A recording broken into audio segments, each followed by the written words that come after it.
I am Lauren, 33 years old, and a supply chain director who learned the hard way that blood does not always mean loyalty. My father sat at the head of our dining table, looked me dead in the eye, and told me to leave my house key on the counter and never come back. He smiled coldly as he said the house I had been paying for was never truly mine. My sister casually slid my fully packed suitcase across the hardwood floor while her husband smirked in the corner. They thought they could erase me from my own home, room by room, until the bank called me and their entire house of cards completely collapsed. Before I continue this story, let me know where you are watching from in the comments below. Hit like and subscribe if you have ever had to stand up to toxic relatives who tried to destroy your life. The betrayal did not happen in a dark alley or a corporate boardroom. It happened in the dining room of the suburban colonial house I had called home for the past 5 years. It was a rainy Tuesday evening, the kind of night that made you want to stay indoors and appreciate the warmth of family. Or so I thought. I had rushed home after a grueling 12-hour shift managing international logistics for my company. My job required precision logic and solving complex supply chain disasters, but nothing could have prepared me for the disaster waiting for me at my own dinner table. My parents, Richard and Patricia, had invited my younger sister Madison and her husband Jamal over for dinner. Madison is 29 years old and has always been the undeniable golden child of our family. She spent her 20s curating a flawless social media presence, chasing aesthetic trends, and relying entirely on our parents for financial support.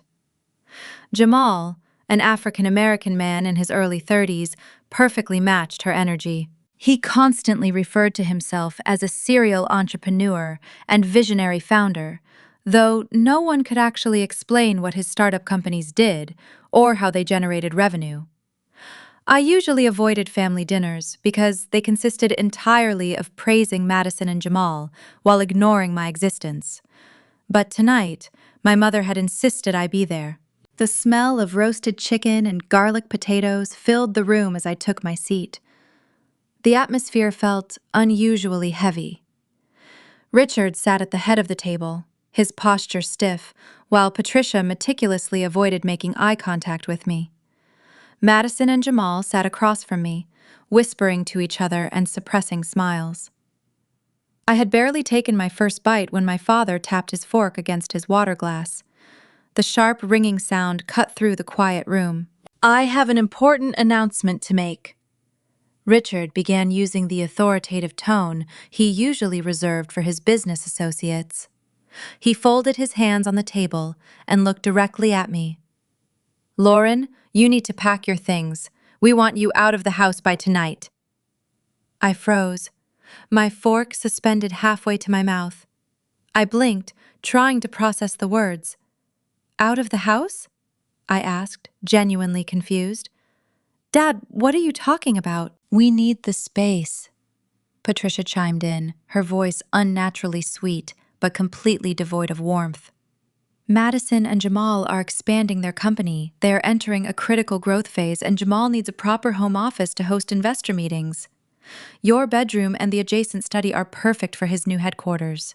Jamal leaned back in his chair, swirling his wine glass with an air of unearned arrogance. "It is a pre-seed funding round, Lauren. High-level stuff. We are talking angel investors and venture capital. I cannot be operating out of a cramped apartment anymore. I need a space that projects success, and this house has the right square footage. We are taking over the entire second floor." I stared at him, then looked at my sister.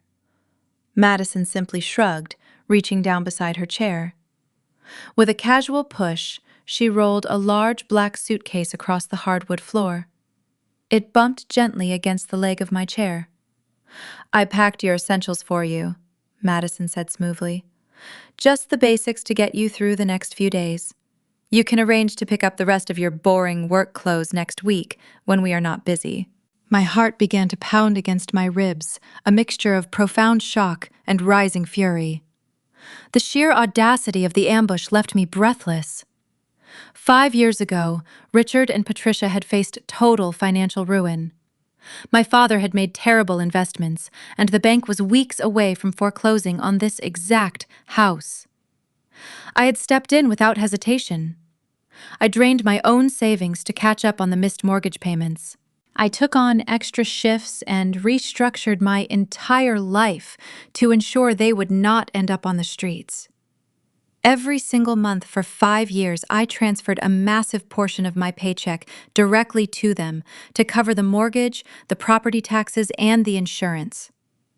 I had sacrificed my own ability to buy a home so they could keep theirs. "You cannot kick me out," I said, keeping my voice surprisingly steady, despite the adrenaline flooding my system. "I pay the mortgage on this house. I have been paying it for 5 years. I've saved you from bankruptcy. This is my home, just as much as it is yours." Richard let out a sharp, condescending laugh. It was a cold, calculated sound that sent a chill down my spine. "That is where you are wrong, Lauren. You do not pay the mortgage. You give us money, and we pay our mortgage." "What is the difference?"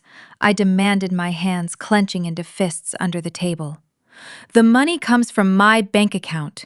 You would have lost this place if it were not for me." "The difference is legally binding," Richard replied, leaning forward with a cruel smile. "Your name was never put on the deed. Your name is not on the mortgage agreement. We never signed a contract giving you any equity in this property. As far as the law is concerned, and as far as we are concerned, the money you gave us every month was simply rent. You are a tenant, Lauren, and your lease is effectively terminated." I turned to my mother, desperately searching her face for any sign of maternal protection or guilt. "Mom, you cannot seriously be agreeing to this. You know what I gave up for you. You know I put my own life on hold to keep a roof over your heads." Patricia finally looked at me, her expression blank and utterly devoid of empathy. "You did what any good daughter should do," she said coldly. "Family helps family, and right now your sister and Jamal need our help more than you do. You have a stable job. You are single. You do not have a family to support or a legacy to build. Madison and Jamal are the future of this family. It is time for you to step aside and let them shine." "Leave the key on the counter," Richard commanded, pointing toward the kitchen. "Take your suitcase and get out. Do not make this harder than it needs to be, or I will call the authorities and have you removed for trespassing." Jamal chuckled softly, taking another sip of his wine. "Do not worry, Lauren. You are a smart girl. I am sure you can figure something out. Maybe rent a cheap studio somewhere, closer to your warehouse job." I sat there in the heavy silence, looking at the 4 people I had sacrificed everything for. They had drained me dry, used my loyalty against me, and were now discarding me like trash to make room for a con artist and his enabler. I stood up slowly. I did not scream, I did not cry. I picked up the handle of the suitcase Madison had packed. I pulled my house key off my key ring and dropped it onto the mahogany table with a heavy metallic clatter. I turned around and walked out the front door into the freezing rain, knowing the war had just begun. The freezing rain hit my face like a spray of shattered glass the second I crossed the threshold. I dragged the heavy black suitcase down the concrete walkway, with my shoes slipping on the slick pavement. Behind me, the large colonial house I had single-handedly saved from foreclosure blazed with warm, inviting light, casting long, mocking shadows across the wet lawn. I reached my aging but reliable sedan parked on the street, hauled the luggage into the trunk and slammed the lid shut with a dull thud. I climbed into the driver's seat with my clothes soaked through and the cold already seeping deep into my bones. My hands shook as I turned the key in the ignition. The engine roared to life, and I immediately cranked the heater to maximum, desperate for any warmth to combat the chill of the storm and the shock paralyzing my system. I needed a plan. First, I needed a safe place to sleep. A warm hotel room where I could dry off, gather my thoughts, and figure out my next move. I pulled my phone from my pocket and opened a travel application, finding a moderately priced business hotel downtown. I tapped the screen to reserve a room, but before finalizing the payment, I opened my banking application. I needed to transfer funds from my primary savings to my checking account to cover the cost. The facial recognition scanned my features and the financial dashboard loaded. I blinked and wiped a drop of rainwater from my phone screen, assuming my eyes were playing tricks on me in the dim streetlights. Available balance, $12. My breath caught in my throat. I refreshed the application. The little loading circle spun for a second before displaying the exact same number. $12.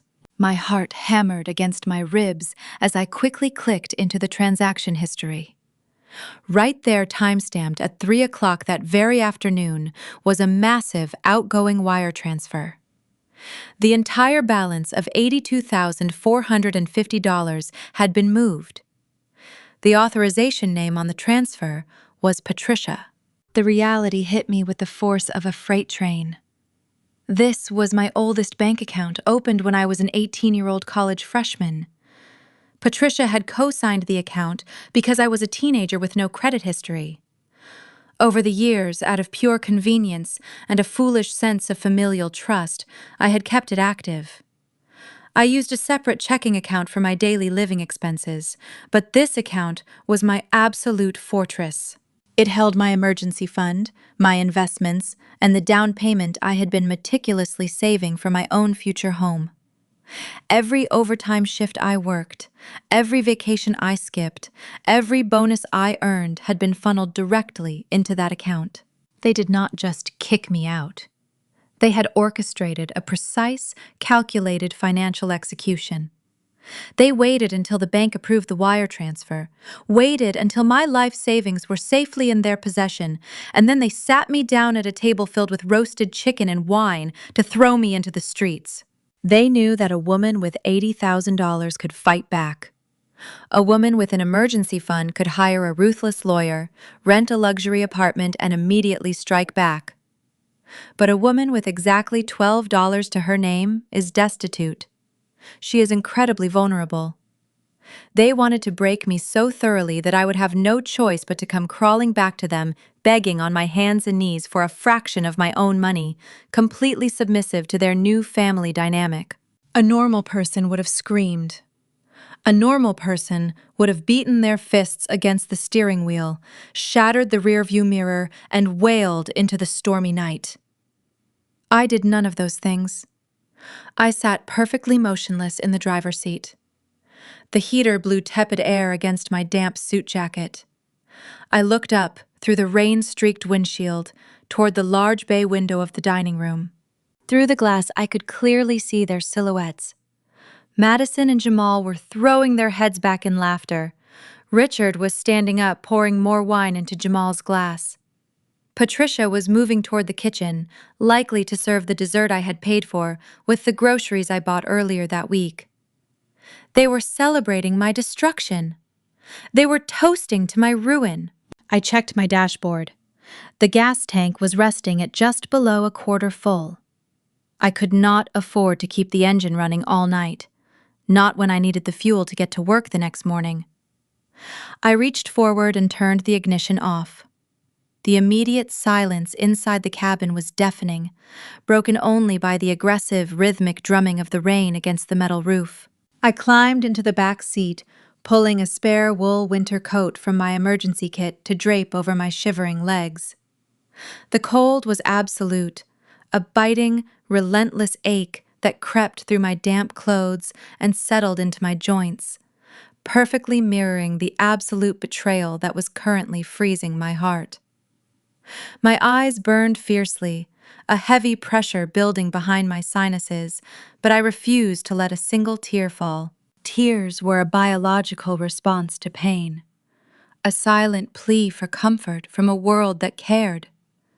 There was no comfort to be found here, and I absolutely refused to waste my hydration or my energy mourning people who viewed my existence as nothing more than a human bank. I stared at the house. My house. Every brick, every shingle, every perfectly manicured shrub in the front yard was secured by my sweat, my missed lunches, my canceled dates, and my sheer, unrelenting dedication to a family that viewed me as a host to parasitize. I was a supply chain director. My entire career was built on assessing logistical failures, identifying bottlenecks, and eliminating inefficiencies to optimize a system. Laying there in the freezing dark, I began to apply my professional expertise to my personal life. I took a mental inventory of my remaining assets. I had my car. I had my career, which provided a steady income stream as long as I showed up on Monday. I had a secondary checking account with perhaps $400 to survive the weekend. I had my pristine credit score, meticulously maintained for over a decade. Then I evaluated the enemy's liabilities. Richard had a documented history of severe financial mismanagement and a prior bankruptcy that nearly left them homeless. Patricia was driven entirely by social status and the opinions of her country club peers. Madison possessed a compulsive spending habit fueled by a desperate need for online validation. Jamal was a charismatic fraud whose entire persona relied on projecting wealth he did not actually possess. They were a fragile house of cards propped up entirely by my stolen capital. They thought they had stripped me of my power by taking my savings and my bedroom. What they failed to realize was that they had just severed the only tether holding back my worst instincts. By stripping away my obligation to protect them, they had freed me to destroy them. The cold night stretched on, the rain slowly turning to sleet against the glass. I shivered uncontrollably, my teeth chattering in the silent car, but my mind was completely clear. I would not beg. I would not ask for my money back. I would go to the bank on Monday morning. I would trace every single stolen dollar, and I would construct a trap so tight, so legally devastating, that none of them would see it coming until the steel jaws snapped shut. The dawn arrived without warmth or comfort. Pale gray light slowly filtered through the condensation on the windows of my sedan, illuminating the harsh reality of my situation. My neck screamed in protest as I shifted in the cramped back seat, and my damp clothes clung to my shivering skin like a layer of frost. I sat up slowly, rubbing the sleep and stiffness from my eyes. The storm had passed, leaving behind a neighborhood slick with rain and suffocatingly quiet. The sudden mechanical grind of a heavy wooden garage door rolling open shattered the morning silence. I wiped a circle of condensation from my passenger window and watched. A gleaming midnight black luxury SUV rolled down the driveway of my childhood home. It was the kind of pristine, high-end vehicle that easily commanded a six-figure price tag before adding custom leather interiors and upgraded trim packages. The tires hissed softly against the wet pavement as it paused at the end of the driveway. Jamal sat behind the steering wheel. He was wearing dark designer sunglasses despite the heavy overcast sky, casually sipping from an expensive ceramic coffee cup. He looked perfectly rested, perfectly arrogant, and perfectly cast in his role as a successful technology founder. He turned the steering wheel, and the massive vehicle glided smoothly down the street, passing within 50 feet of my freezing car, completely oblivious to my presence. I stared at the red taillights disappearing around the corner as a sickening wave of realization washed over me. The pieces of last night's conversation rapidly clicked together with absolute clarity. Jamal had bragged at the dinner table about securing a massive round of pre-seed funding for his new corporate venture. Madison had casually mentioned needing my bedroom to host high-level investor meetings. They were upgrading their entire lifestyle in real time. That was not venture capital. That was my capital. The sheer audacity of the theft paralyzed me for a fraction of a second. They had not merely drained my savings account to pay off Richard's lingering bankruptcy debts or cover Patricia's overdue country club fees. They had actively stolen my emergency fund to bankroll a fraudulent luxury lifestyle for my sister and her con artist husband. It was a highly coordinated, premeditated financial attack, executed with terrifying precision by the people who raised me. I climbed over the center console and dropped into the driver's seat. My frozen joints cracked in protest, but the burning anger radiating in my chest provided all the heat I needed. I started the engine, cranked the heater until it blasted dry hot air against my numb fingers, and pulled away from the curb. I did not look back at the colonial house. Looking back was for victims, and I had absolutely no intention of remaining a victim. I drove aimlessly for 15 minutes until I spotted the glowing neon sign of a 24-hour diner nestled next to a strip mall. I parked my car, grabbed my leather work bag from the floorboards, and walked inside. The diner smelled intensely of burnt coffee and frying bacon, offering a harsh but grounding dose of reality. The morning shift waitresses cast a few sympathetic glances at my wrinkled, damp suit, but they left me alone when I slid into an isolated booth in the far back corner. I ordered a large black coffee and pulled my laptop from my bag. I connected to the diner's unsecured wireless network and took a deep breath. This was no longer a family dispute over living arrangements. This was a forensic audit of a hostile corporate takeover. As a supply chain director, my entire professional existence revolved around tracking assets, tracing liabilities, exposing bottlenecks, and mapping complex networks of information. I was exceptionally good at dismantling broken systems.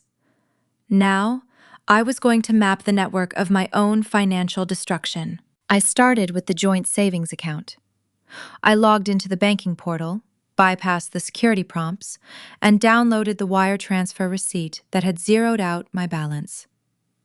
I scrutinized the routing numbers and the receiving institution.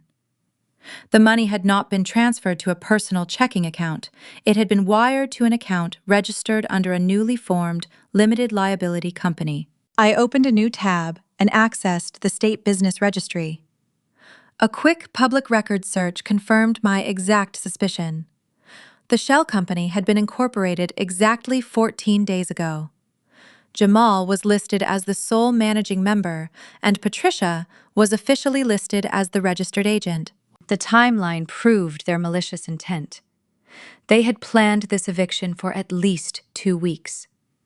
Patricia had deliberately leveraged her outdated legal access to our joint account, drained the funds entirely, and funneled them directly into Jamal's corporate shell. By transferring the cash to a business entity, they were attempting to build a legal firewall to protect the stolen assets from any immediate personal retrieval or civil litigation. I took a long swallow of the scalding coffee, letting the caffeine sharpen my focus into a razor edge. I opened a blank spreadsheet and began to build my war room. I created columns for stolen assets, dates of transfer, fraudulent entities, and potential legal infractions. I cross-referenced my personal tax returns, the digital receipts of the mortgage payments I had made directly to Richard's lender, and the county property tax records. For 5 years, I had subsidized their affluent existence while they systematically built a legal fortress to lock me out. Suddenly, my phone buzzed sharply on the table. It was an automated email notification from my primary credit monitoring service. The subject line indicated a recent hard inquiry on my credit report. I frowned and clicked the notification. A major national mortgage lender had performed a comprehensive credit pull on my Social Security number at 8 o'clock the previous morning. I had not applied for a mortgage. I had not authorized anyone to run my credit. A cold, terrifying realization washed over me, causing the diner around me to fade into background noise. The $82,000 they took from my savings account was only the beginning. If they had access to my primary savings and my personal identification information, what else did they have access to? The missing cash was not the whole story. It was merely the tip of a massive financial iceberg. I finished my coffee and closed the laptop, sliding it carefully back into my bag. The lingering sadness from the night before was completely gone, eradicated by a cold, absolute clarity. I left a $10 bill on the table and walked out of the diner into the crisp morning air. I was heading straight to the bank. The glass doors of the First National Bank slid open, welcoming me into a lobby that smelled of sterile air conditioning and polished marble. I bypassed the teller line and walked directly toward the glass-walled offices reserved for branch management. My suit had dried into stiff creases, but my posture was rigidly straight. I did not look like a woman who had just slept in her sedan. I looked like a supply chain director investigating a critical system failure. I approached the desk of David, a senior branch manager I had dealt with for years while handling my parents' mortgage payments. He looked up, his polite customer service smile faltering slightly as he registered my intense expression. I sat down in the chair opposite his desk before he could offer it. "I need a full forensic pull on my entire financial profile," I told him, keeping my voice low and perfectly even. "Someone executed a hard inquiry on my credit report yesterday morning, and $82,000 was wired out of my joint savings account yesterday afternoon without my authorization." David immediately sprang into action. He typed rapidly on his keyboard, his eyes scanning the dual monitors on his desk. He pulled up the joint savings account first, confirming what I already knew. The wire transfer was initiated in person by Patricia, utilizing a loophole in the antiquated joint account agreement. But when he shifted to the credit inquiry, the color completely drained from his face. He stopped typing and looked at me with deep, genuine alarm. "Lauren," he began, his voice dropping to a harsh whisper, "did you sign loan documents on Friday afternoon?" I stared at him, my stomach dropping into a bottomless void. I was at the regional distribution center all day Friday, managing a delayed freight shipment. I did not sign anything. David turned his monitor toward me. Displayed on the screen was a finalized, legally binding home equity line of credit agreement. The loan amount was a staggering $450,000. It was secured against the Colonial House. The primary borrowers were listed as Richard and Patricia. The co-signer, holding equal legal liability for the massive debt, was listed as me. My eyes scanned the digital document. Right there, on the final page, was my signature. It was a flawless forgery. Patricia had always been meticulous with handwriting, often signing my permission slips and absentee notes in high school with terrifying accuracy. She had used that same twisted skill to sign away my financial future. They had taken out a maximum equity loan against the property, using my pristine credit score and my steady corporate income to secure approval because their own credit histories were absolutely toxic. "This is impossible," I said, tracing the digital signature with my index finger. "The notary would require physical identification. How could they finalize this without me standing in the room?" David swallowed hard, pulling up the notary's seal on the document. It was stamped by a mobile notary service. "We outsourced the signing because your father claimed you were bedridden with severe influenza," David explained, his voice shaking slightly. "The notary logged that they verified your identity using a state-issued driver license." The puzzle pieces violently slammed into place. 2 weeks ago, I had spent hours searching my house for my backup driver license, assuming I had simply misplaced it during a frantic morning. Madison had been visiting that same day, supposedly to borrow a dress. My sister had stolen my physical identification to hand over to a woman who closely resembled me, allowing them to bypass the notary protocol. It was not just financial abuse. It was aggravated identity theft, wire fraud, and bank fraud. "Where did the money go?" I demanded. "The loan dispersed." "Where is the $450,000? David clicked through another series of screens, his hands physically trembling now. The bank had just realized they were party to a massive federal crime. The entire balance was transferred out of the equity account at 9 o'clock this morning, David read from the screen. It was wired in a single lump sum to a corporate account held at a different institution. The receiving entity is listed as a limited liability company. I did not need him to read the name of the company, but I forced him to say it anyway. Let me guess, I interrupted coldly. It was wired to Jamal's new startup venture. David nodded slowly. Yes, the receiving account is managed by your brother-in-law. Lauren, you are legally on the hook for $500,000. If they default on this loan, the bank will garnish your wages, seize your assets, and force you into bankruptcy. This debt will follow you for the rest of your life. The sheer scale of their betrayal threatened to suffocate me. They had actively decided to financially execute me. They had stolen my identity, leveraged the house I had saved from foreclosure, and saddled me with $500,000 of debt solely to fund the delusion of a charismatic con artist.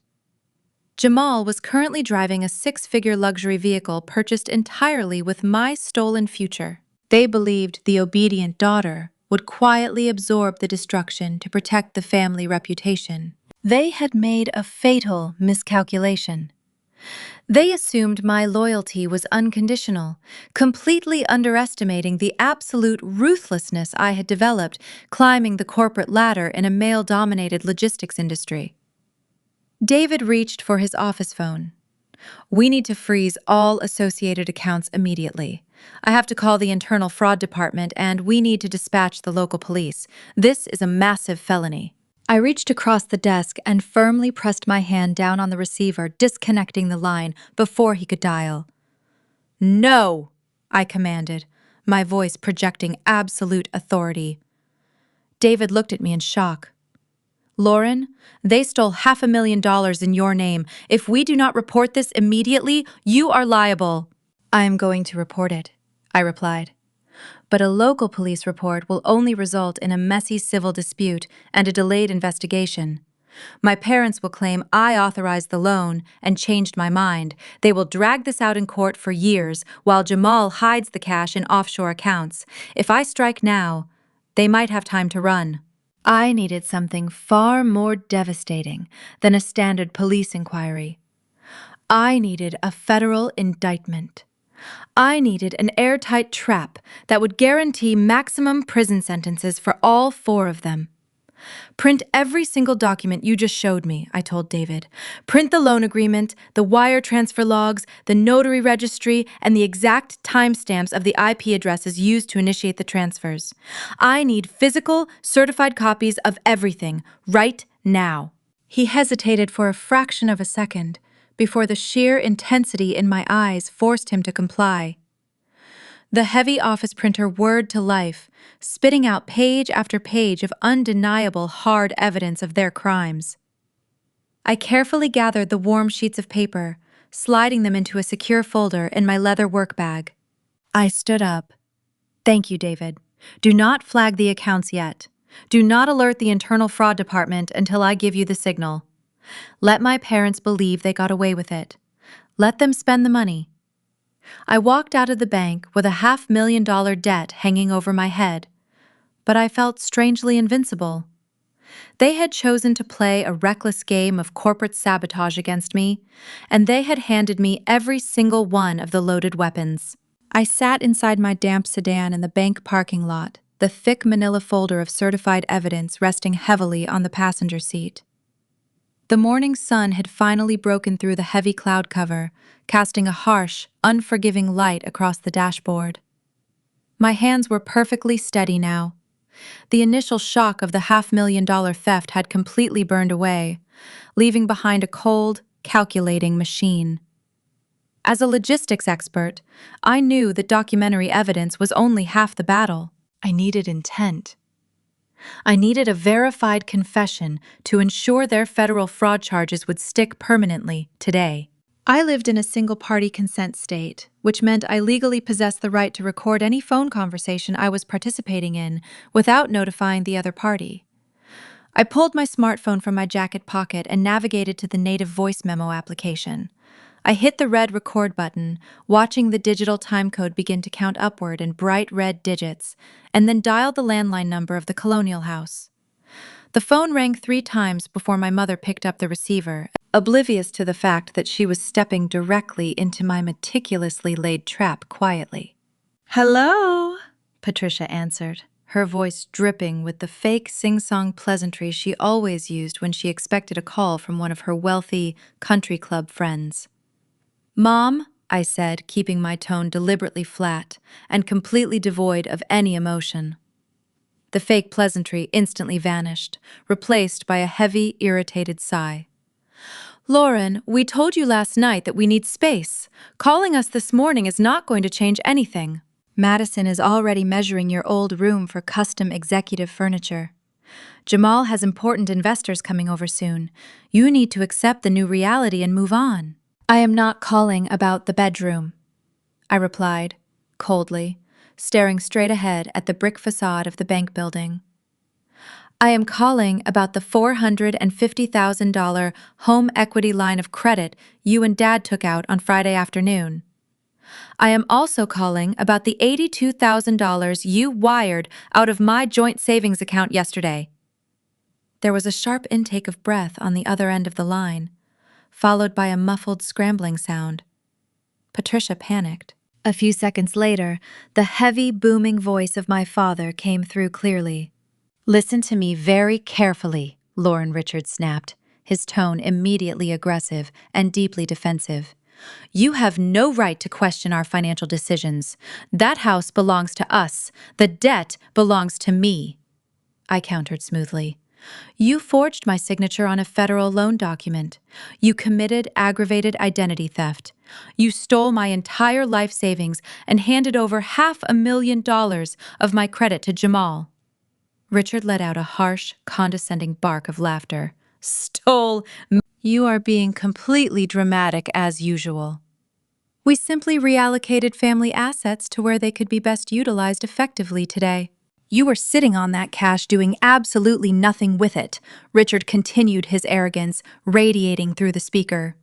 "Jamal is building our legacy. That money is compensation for raising you." I gripped the steering wheel, my knuckles turning white, but I forced my voice to remain perfectly level. "Compensation for raising me? I paid your mortgage for 5 years, Dad. I saved you from bankruptcy." "And that was your duty as a daughter?" Richard shot back, completely unbothered by his own hypocrisy. "We gave you life.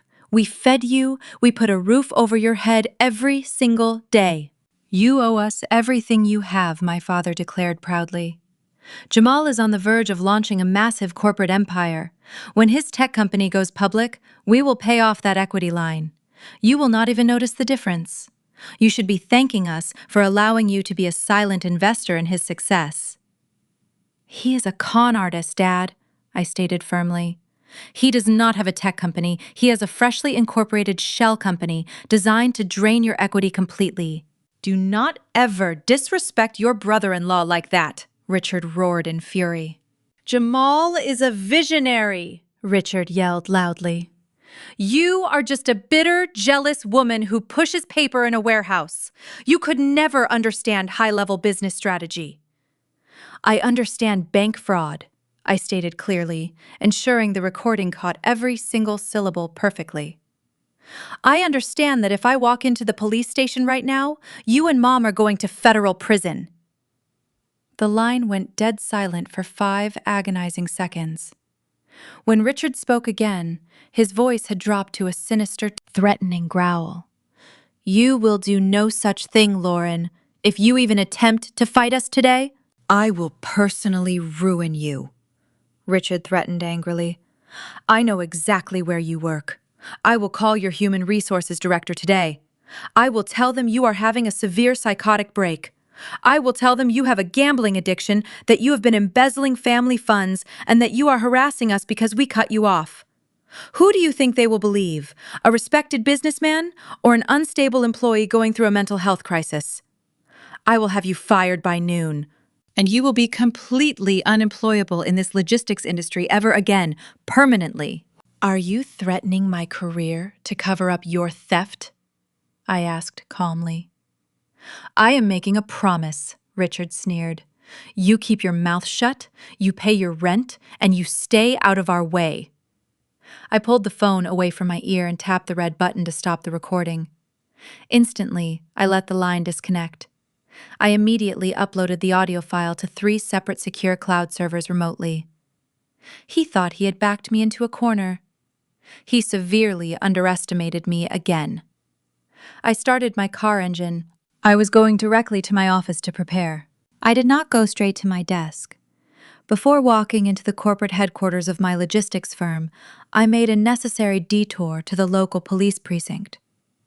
The station smelled intensely of stale coffee and industrial floor cleaner. I walked into the sterile lobby and filed a preliminary informational report regarding the identity theft with a tired desk sergeant. I deliberately did not press formal charges yet, ensuring the local police would not immediately dispatch officers to my parents' door and tip them off to my knowledge of their crimes. I simply needed a documented official case number, time-stamped that very morning, to legally shield myself from the professional fallout I knew was inevitably coming. With the police report receipt folded neatly inside my leather bag, next to the certified bank documents, I finally drove to my office building. The logistics firm was a massive, high-pressure corporate environment where I proudly managed a team of 40 supply chain analysts. I walked onto the bustling trading floor, poured myself a cup of black coffee, and logged into my workstation. I had just initiated a complex freight rerouting protocol when my desk phone rang. It was not a client or a vendor calling. It was the executive assistant to the vice president of human resources. She asked me to come to the executive suite immediately. I walked down the long carpeted hallway, my heels clicking sharply against the polished floor. I knew exactly what was happening. Richard was a man of his word when it came to his malicious threats, but he was also a complete coward. He had not made the phone call himself, he had delegated the dirty work to his favorite golden child and her con artist husband. I opened the heavy glass door to the Human Resources office and found Sarah, our Vice President of HR, sitting beside Marcus, the Chief Operating Officer, and my direct supervisor. They both looked incredibly uncomfortable. "Please sit down, Lauren," Sarah said, gesturing to the leather chair across from her desk. Her tone was gentle, but laced with serious corporate concern. "We just received a very disturbing phone call regarding your employment here." I took a seat, crossing my legs and maintaining absolute professional composure. "Was the caller a man named Jamal, accompanied by a woman named Madison?" I asked evenly. Sarah and Marcus exchanged a highly surprised glance. Marcus leaned forward, clasping his hands together tightly. "Yes, it was your brother-in-law and your sister. They sounded completely frantic. They claimed they were calling out of deep concern for your well-being and the financial security of this company.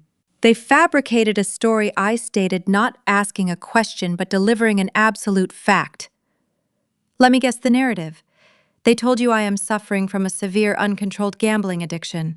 They claimed I have been secretly embezzling money from my family to feed this addiction, draining their retirement accounts dry. They likely suggested that because I manage large vendor contracts for this firm, I am a massive liability and will inevitably begin stealing corporate funds to cover my mounting personal debts. They demanded you terminate me immediately to protect the company. They want to ensure I have zero income to hire legal counsel. They want me destitute, humiliated, and begging for their mercy so they can retain complete control over my life." The silence in the office was profound. Sarah slowly closed the notebook on her desk. "That is exactly what they said, word for word," she confirmed softly. "They said you had a violent psychotic break last night when they tried to stage an intervention and that you fled the family home in a rage. Lauren, this is a very serious allegation. As a supply chain director, you have direct authorization over millions of dollars in corporate capital. We have a strict fiduciary duty to investigate claims of financial instability." "I completely understand your position, Sarah," I replied calmly. "And I appreciate that you brought this directly to me instead of overreacting. My family is currently attempting a coordinated corporate sabotage to cover up a massive federal crime they committed against me on Friday afternoon. I reached into my leather work bag and pulled out the thick manila folder. I placed it squarely in the middle of Sarah's desk. I opened the cover, revealing the certified bank documents. On Friday, my parents utilized a forged state identification card to impersonate me in front of a mobile notary, I explained, tapping the fraudulent loan agreement.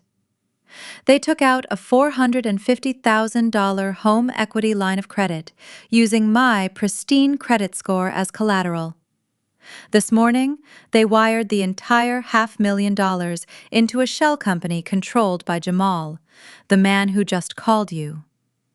Yesterday, they drained my childhood savings account, taking over $80,000. Marcus leaned over his eyes, scanning the certified banking stamps and the wire transfer logs. His expression rapidly shifted from concern to absolute outrage. "This is aggravated identity theft," Marcus said, recognizing the financial mechanics immediately. "This is bank fraud." "It is I," agreed. When I confronted my father about the theft this morning, he explicitly threatened to call this office and fabricate a story about a gambling addiction to have me fired. He believed that destroying my career would eliminate my ability to fight them in court. He wanted to strip away my resources so I would be forced into submission. I reached into my bag one more time and produced the receipt from the police precinct. I filed a preliminary police report an hour ago, documenting the identity theft and the extortion threat. I continued sliding the paper across the desk. I also have a recorded phone call from my father explicitly detailing his plan to call HR and lie about my mental health. I can play the audio for you right now if you need further verification. Sarah held up her hand, shaking her head in sheer disbelief. "That will not be necessary, Lauren. This documentation is overwhelming. I am so incredibly sorry you are dealing with this nightmare." Marcus sat back in his chair, his jaw clenched in anger. "Your family severely miscalculated. They thought they could use your employer as a weapon against you. They forgot that you are one of the most ruthless and effective directors in this entire company. We do not negotiate with corporate terrorists, and we certainly do not entertain malicious gossip from con artists." I looked at my boss, feeling a genuine wave of gratitude. "I need you to understand that this will get much worse before it gets better," I warned them. "I am going to pursue federal charges. There will be an investigation. My family will likely escalate their harassment when they realize this phone call failed to destroy me." "Let them try," Marcus stated firmly. "Your job here is completely secure. We will flag Jamal and Madison in our security system immediately. If they attempt to call this building again, our legal department will instantly hit them with a cease and desist order for corporate harassment and defamation. Do you need paid time off to handle this legally?" "No," I replied, gathering my documents and placing them carefully back into my bag. "Work is the only place right now where the rules make logical sense. I need to keep moving forward. But I will be taking a long lunch break today." "Take all the time you need," Sarah said with an encouraging smile. I stood up and walked out of the executive suite, my posture even straighter than before. Jamal and Madison had fired their first shot, hoping to land a fatal blow to my livelihood. Instead, they had exposed their desperation and fortified my corporate defenses. My career was completely bulletproof. Now, it was time to assemble my own offensive line. I pulled my phone from my pocket and typed a name into a search engine. I needed a lawyer who did not just practice law but specialized in absolute financial destruction. I sat in my car in the corporate parking garage and scrolled through a highly vetted list of legal professionals. I did not want a family law attorney who would try to mediate a peaceful resolution. I wanted a financial crime specialist. My search led me to Arthur Davis, a former federal prosecutor who had transitioned into private practice. His firm was notorious for completely dismantling corporate fraudsters and white-collar criminals. I called his office, explained the exact dollar amount of the forged loan, and secured an emergency consultation for 2 o'clock that afternoon. The law offices of Arthur Davis were located on the top floor of a sleek downtown high-rise. The environment was intentionally intimidating, featuring dark mahogany walls, minimalist furniture, and absolute silence. I was escorted into a massive corner office overlooking the city skyline. Attorney Davis sat behind a glass desk. He was a man in his late 50s with sharp, analytical eyes and a demeanor completely devoid of bedside manner. He did not offer me coffee or pleasantries. He simply gestured to the leather chair opposite him. "Tell me exactly what was stolen," Davis commanded, his voice raspy and direct. I opened my leather bag and placed the thick manila folder on his glass desk. $450,000 in a fraudulently obtained home equity line of credit, I stated calmly. Plus $82,000 wired out of a joint savings account. The primary perpetrators are my parents, Richard and Patricia. The money was funneled into a shell company controlled by my brother-in-law, Jamal. They executed this using a forged state identification card and a mobile notary on Friday afternoon. Davis raised an eyebrow, clearly surprised by my lack of emotional hysterics. He opened the folder and began reviewing the certified bank documents, the wire transfer logs, and the police report receipt. He read in absolute silence for 10 solid minutes. I sat perfectly still, letting him absorb the sheer scale of the financial execution my family had attempted. When he finally looked up, a predatory smile played at the corners of his mouth. "This is not a family dispute," Lauren Davis said, tapping his expensive pen against the forged loan agreement. "This is a massive federal crime syndicate operating out of a suburban dining room. Aggravated identity theft, bank fraud, wire fraud, and likely tax evasion once Jamal starts moving this cash around. The mandatory minimum sentencing for these charges would put your parents in federal prison for a decade." "I know," I replied coldly. "My employer is completely aware of the situation and has fortified my position against their blackmail attempts. I want to drop the hammer. I want to file a massive civil lawsuit today and force the police to arrest them before they can spend my money." Davis leaned back in his chair and steepled his fingers. "I understand the impulse to strike immediately," he said smoothly. "But a loud, immediate lawsuit is the absolute worst strategic move you can make right now." I frowned, leaning forward. "Why, I have all the evidence." "Because if you strike now, they will panic," Davis explained methodically. "They will hire their own defense attorneys using your stolen money. They will claim you authorized the loan and simply suffered a sudden change of heart. They will drag this into a messy, prolonged civil litigation that could take years to resolve. Jamal will quietly siphon the cash into offshore accounts or cryptocurrency, making it completely unrecoverable. You might win the legal battle eventually, but the money will be gone, and the criminal charges might get pleaded down to probation." I processed his logic. My supply chain brain recognized the flaw in my initial plan. An immediate attack would trigger their defense mechanisms. "What is the alternative?" I asked. "We build an invisible snare," Davis replied, his eyes gleaming with professional malice. "We let them believe they got away with it completely. Right now, Jamal has $500,000 sitting in a corporate account. He thinks he is a genius. Your parents think they successfully discarded you. People like Jamal do not save stolen money. They spend it aggressively to maintain the illusion of wealth.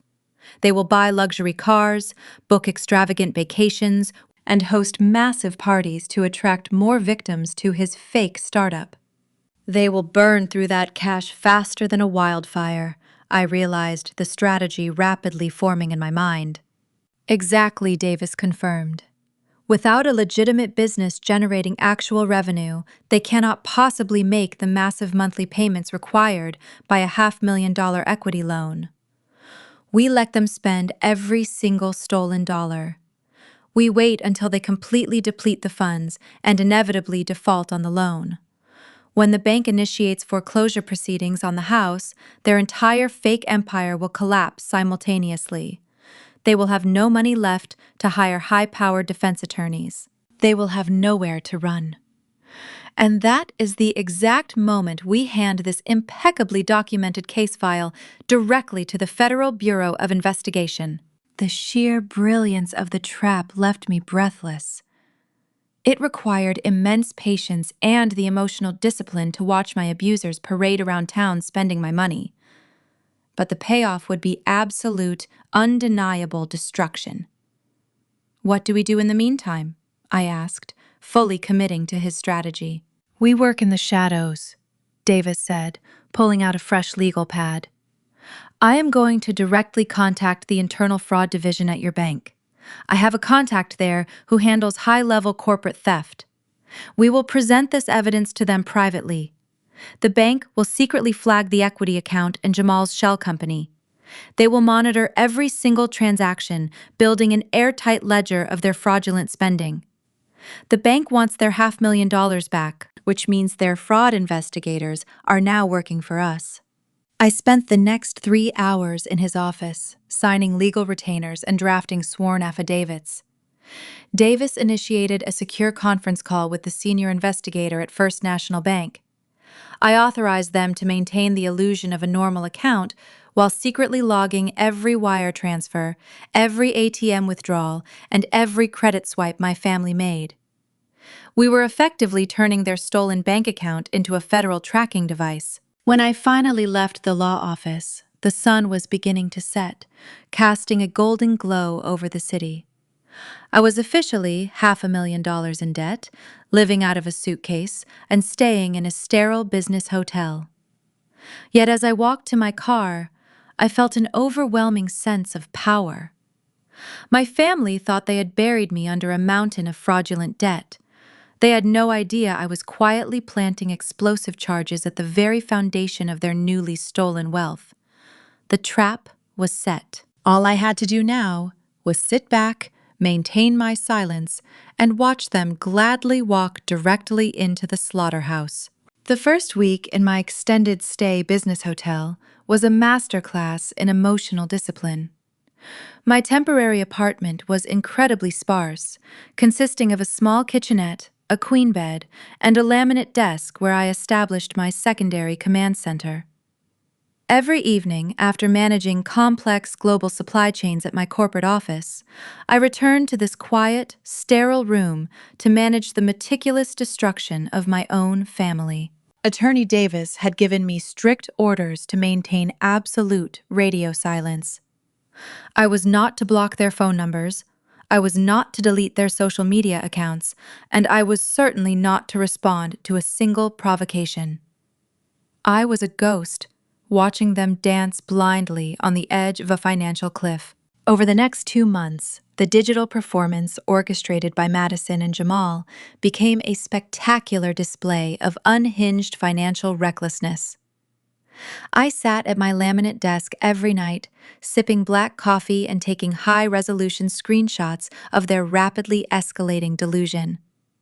Jamal rebranded his social media profiles to declare himself a visionary venture capitalist and tech founder. He posted daily videos from the driver's seat of the 6-figure luxury SUV he purchased with my stolen savings. He recorded himself handing crisp $100 bills to valets at 5-star restaurants, preaching to his small following about the mindset required to generate generational wealth. Madison was even more brazen. My sister, who had not held a legitimate job in 7 years, suddenly transformed into an elite socialite. Her feed flooded with highly curated images of designer handbags, imported champagne at exclusive VIP tables, and spontaneous weekend trips to luxury resorts. She posed on the balcony of my childhood home, the house I had saved from foreclosure, showing off newly purchased diamond jewelry. But the most infuriating aspect of her online presence was the weaponized psychology she deployed in her captions. Every extravagant post was accompanied by a passive-aggressive quote clearly directed at me. She posted pictures of her and our mother clinking crystal glasses with the caption, "So blessed to finally cut out toxic, jealous family members who try to dim our light." She wrote lengthy essays about how true wealth comes from positive energy and how haters will always try to drag you down to their miserable level. She was utilizing my stolen money to publicly declare herself the victim of my supposed jealousy. I did not react. I simply archived every single post, cataloged the estimated cost of their purchases, and securely transmitted the digital dossier to Attorney Davis and the internal fraud investigators at First National Bank. They were effectively doing our jobs for us. Every designer bag and luxury vacation provided the bank with undeniable proof that the $500,000 corporate loan was not being used for legitimate business expenses. It was textbook investor fraud, broadcasted in high definition for the entire world to see. However, the digital assault was not limited to public social media posts. Richard and Patricia needed to completely control the family narrative to ensure no one questioned my sudden disappearance. They launched a highly coordinated smear campaign across our entire extended family, and the resulting backlash was vicious. My phone vibrated constantly with incoming text messages from aunts, uncles, and cousins I had not spoken to in years. Aunt Susan sent me a massive paragraph accusing me of elder abuse, claiming my parents were heartbroken that I had abandoned them during their golden years. My cousin David left a scathing voicemail calling me a bitter, greedy corporate drone who was actively trying to sabotage Jamal out of sheer spite. They repeated the lies my father had carefully planted, claiming I had drained my own savings to feed a secret gambling addiction and ran away out of shame. The messages were deeply cruel, designed to provoke a defensive response. They wanted me to argue. They wanted me to scream and defend my character, which would give them the exact drama they craved. But responding would alert them that I was actively fighting back. Instead, I absorbed the abuse with absolute silence. I read every hateful text, exported the data, and saved it to my encrypted cloud drive. Every vicious message was simply another brick in the legal tomb I was constructing for them. Their smear campaign would be classified as witness intimidation and defamation once the federal indictments were unsealed. While my family spent their days consuming my stolen capital and assassinating my character, I focused entirely on rebuilding my impenetrable fortress. I funneled my substantial corporate salary into a brand new, highly secured checking account established at a completely different financial institution. I utilized specialized legal tools provided by Attorney Davis to lock down my Social Security number, ensuring my parents could not initiate any secondary credit pulls or open new credit cards in my name. I worked closely with the bank's internal fraud division, meeting them secretly on Tuesday afternoons in a windowless conference room at my logistics firm. The lead investigator, a sharp woman named Elena, was absolutely fascinated by the sheer audacity of my family. She showed me the hidden tracking ledgers. Jamal was bleeding cash at an astonishing rate. The $450,000 home equity line of credit was being aggressively drained by daily cash withdrawals, wire transfers to luxury car dealerships, and exorbitant credit card payments. "He is moving money like a cartel boss on a bender," Elena told me during our final meeting in the second month. "He has no incoming revenue streams. The shell company he established has not deposited a single legitimate check. It is entirely outgoing capital." "How much is left?" I asked, leaning over the massive spreadsheet she had unfurled on the conference table. Elena traced a red, manicured fingernail down the column to the final balance at the bottom of the page. "Less than $40,000, she confirmed. "And the first massive quarterly interest and principal payment on the equity loan is due in exactly 14 days. That payment alone is $15,000. If he pays it, he completely drains his operating capital. If he ignores it, the bank immediately issues a severe default notice." I looked at the numbers, the cold, hard mathematics of their impending ruin. They had burned through nearly $500,000 in 8 weeks to create a total illusion. The facade was mathematically unsustainable, and the foundation was already cracking. "Let them default," I instructed Elena, my voice completely devoid of mercy. "Do not send any courtesy warnings. Let the automatic system generate the most severe penalty notices possible." The 2 months of silent endurance had hardened me into something entirely new. I gathered my documents and walked out of the conference room, checking my phone one last time. Madison had just posted a picture of Jamal holding the keys to a newly leased boat. The caption read, "Big things coming, just wait until you see our next move." I smiled, a cold, razor-sharp smile, as I locked my phone screen.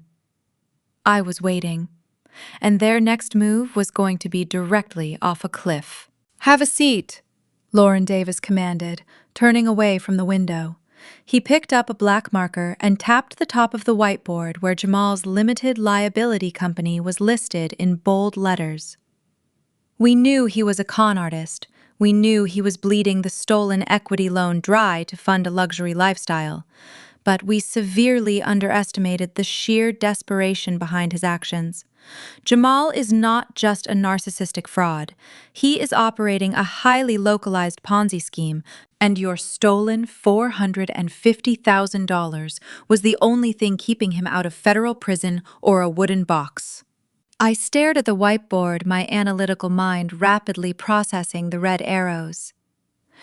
"Explain the structure to me," I said smoothly, leaning forward in the leather chair. "Before he ever met your sister, Jamal accumulated a staggering amount of hidden debt," Davis explained, drawing a sharp circle around a cluster of offshore bank accounts. "He convinced several wealthy individuals in a neighboring state to invest in a previous technology venture that did not actually exist. When those early investors demanded a return on their capital, he panicked. He fled to this state, married your sister, and immediately began searching for a new source of capital to pay off the old investors before they filed massive civil litigation or resorted to physical violence. Your parents' house and your pristine credit score became his ultimate bailout." Davis traced a thick red line from the First National Bank logo directly into Jamal's shell company. "When your parents forged your signature and secured the $500,000 equity loan, Jamal did not just use it to buy designer bags and lease yachts. He immediately wired $200,000 across state lines to pay off the angry early investors. He used your stolen money to silence his previous victims." My stomach tightened as the sheer scale of his criminal liability became clear. It was not merely identity theft. It was interstate wire fraud used to sustain a Ponzi scheme. "And what about the rest of the money?" I asked, keeping my voice cold and detached. "The rest of the money was used as bait," Davis replied, tapping the marker against a list of local high-end restaurants and luxury car dealerships. "A Ponzi scheme requires a constant influx of new victims. Jamal and Madison have been aggressively flooding social media with their newly acquired wealth to project an image of undeniable success. They are spending your money on VIP tables, expensive jewelry, and that leased boat solely to convince local business owners that Jamal is a financial genius. He is desperately trying to lure new local investors into his shell company before the stolen equity loan completely runs out." "But the math does not work," I stated, seeing the inevitable bottleneck in his fraudulent supply chain. "The burn rate is far too high. You cannot sustain a math and simultaneously pay off previous investors with a finite pool of stolen capital. The well has to run completely dry eventually." "Exactly," Davis smiled, a predatory gleam appearing in his eyes. "And the well is currently running on fumes." Elena from the bank fraud division confirmed the final numbers this morning. Out of the original $450,000, Jamal has exactly $12,000 remaining in his corporate account. He burned through nearly $500,000 in 8 short weeks. The foundation of your family's new wealth is entirely built on sand, and the financial tide is rapidly coming in to wash it all away. I sat back in the chair, a profound sense of absolute closure washing over me. They had ruined my childhood, drained my savings, and attempted to destroy my corporate career. In return, they had unknowingly tied themselves to a sinking ship with an anchor made of federal fraud charges.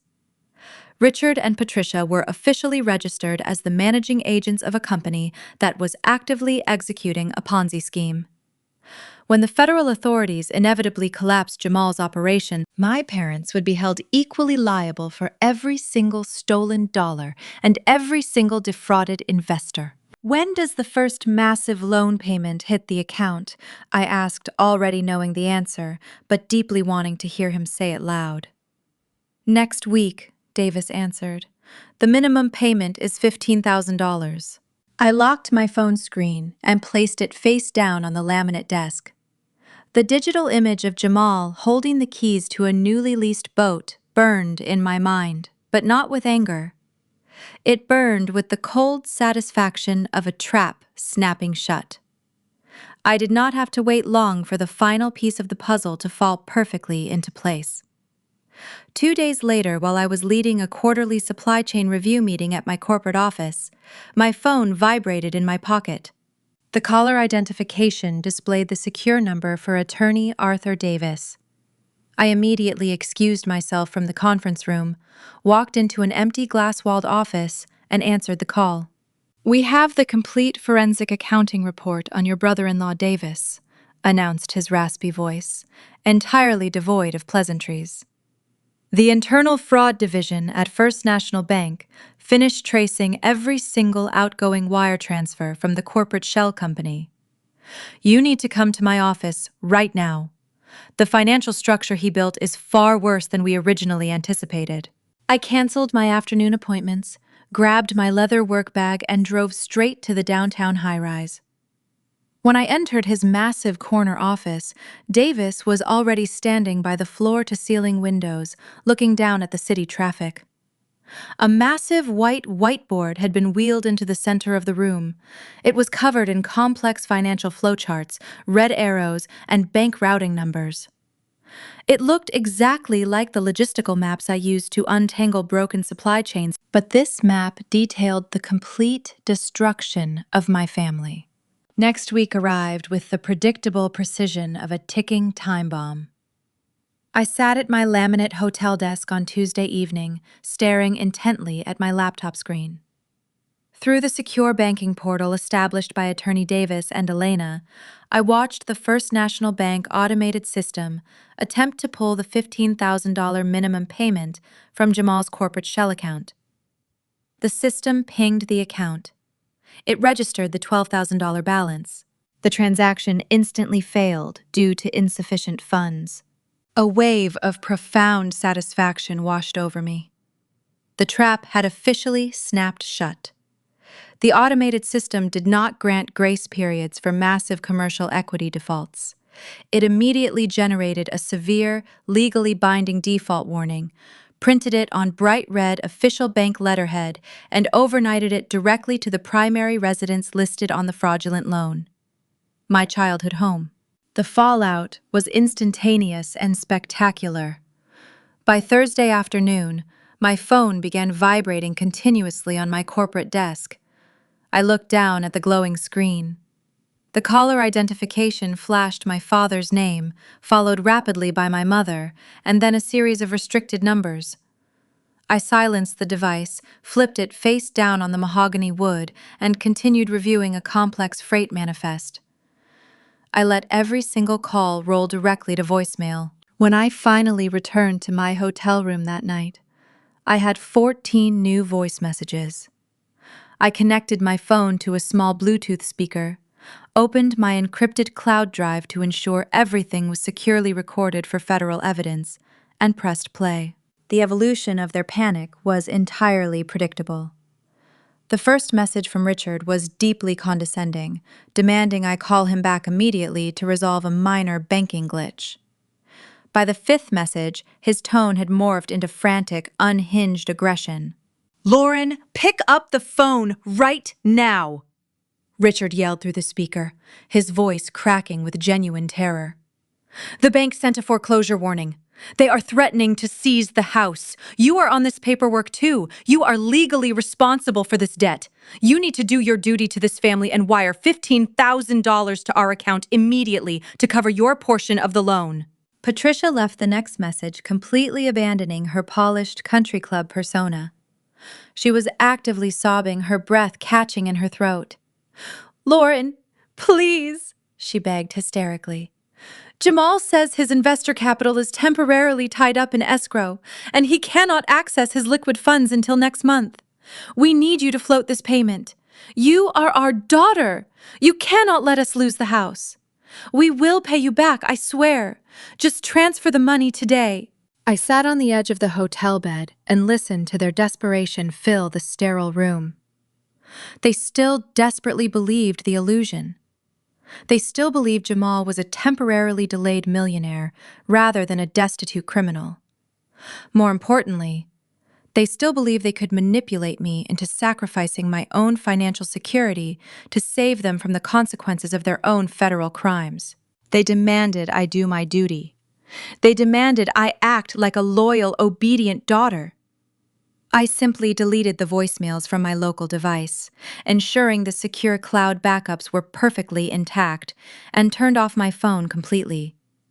I poured myself a cold glass of water, walked over to the window, and looked out at the glowing city lights.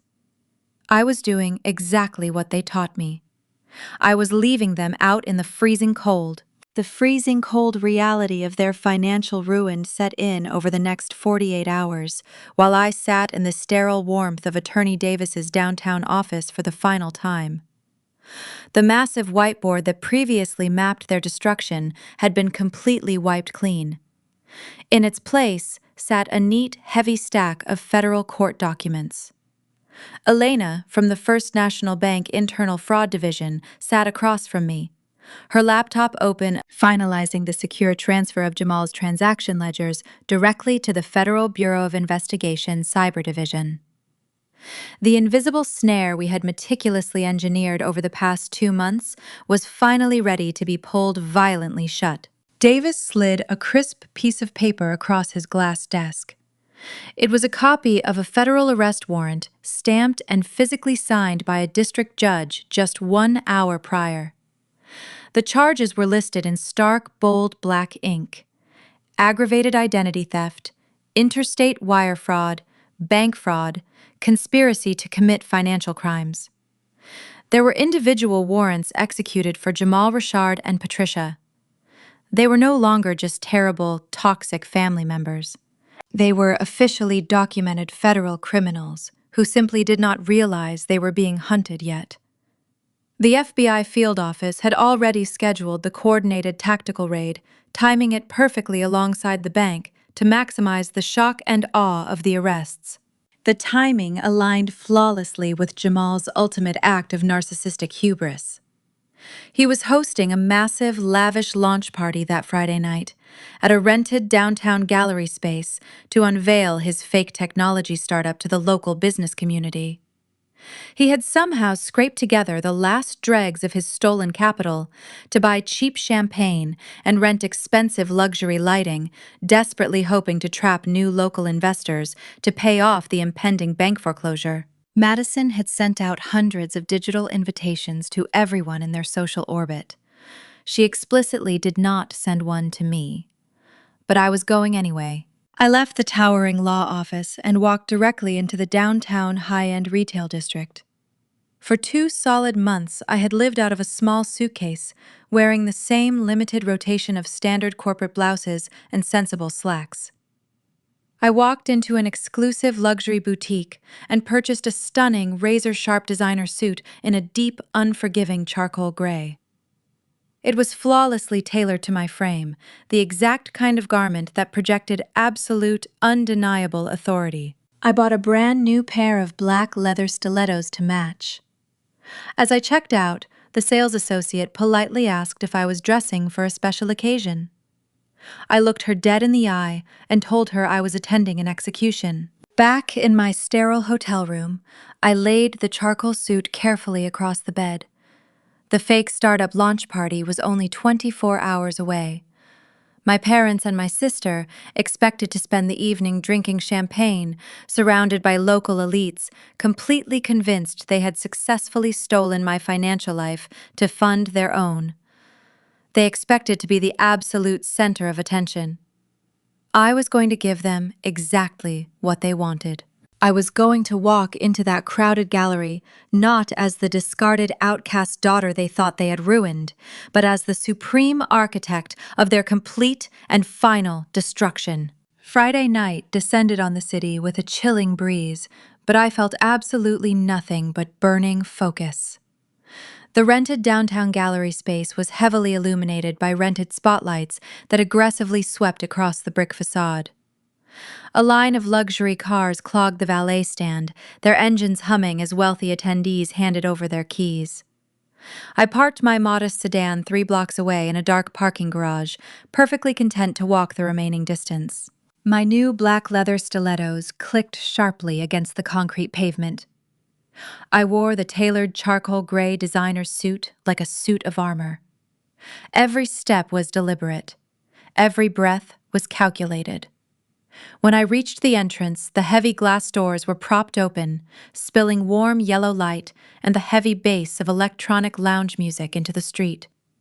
2 burly security guards in cheap black suits stood by a velvet rope holding digital tablets. I did not wait for them to ask for my name or check their guest list. I simply locked eyes with the larger guard projecting an aura of absolute corporate authority and walked directly past him. He stepped aside without a single word. The interior of the gallery was a masterpiece of financial deception. Jamal had spared no expense using the final pennies of my stolen equity loan. Waiters in crisp white shirts circulated seamlessly through the crowd, with silver trays of champagne flutes and miniature caviar tarts. Abstract art pieces hung on the exposed brick walls, illuminated by harsh white track lighting. A massive digital projector displayed the sleek, minimalist logo of his fake technology startup against the far wall. The room was absolutely packed. I recognized local politicians, prominent real estate developers, and wealthy business owners my sister had aggressively targeted on social media over the last 8 weeks. Scattered among them were my aunts, uncles, and cousins, the same extended relatives who had spent the last 2 months flooding my phone with vicious text messages. I stood at the top of the short entrance staircase and surveyed the room, letting the chaotic energy wash over me. Aunt Susan was the first person to spot me. She was holding a champagne flute halfway to her mouth, and she completely froze. Her eyes went wide with genuine shock. She desperately tapped my cousin David on the shoulder and pointed a trembling finger at me. Within 10 seconds, a ripple of frantic whispers spread rapidly through the crowd. Heads began to turn. The polished, artificial laughter died out entirely. The DJ, sensing the sudden, drastic shift in the room's energy, awkwardly faded out the lounge music. The heavy bass vanished, leaving a sudden, deafening silence hanging in the air. Hundreds of eyes locked onto me standing at the top of the stairs in my immaculate charcoal suit.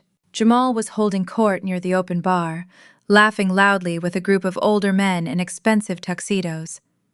When the music cut out, he turned around, clearly annoyed by the interruption. His eyes scanned the room and instantly locked onto mine. His arrogant smile vanished, replaced immediately by a mask of sheer, unfiltered rage. He muttered a quick apology to the wealthy men, slammed his crystal glass down onto the bar, and began marching directly toward me.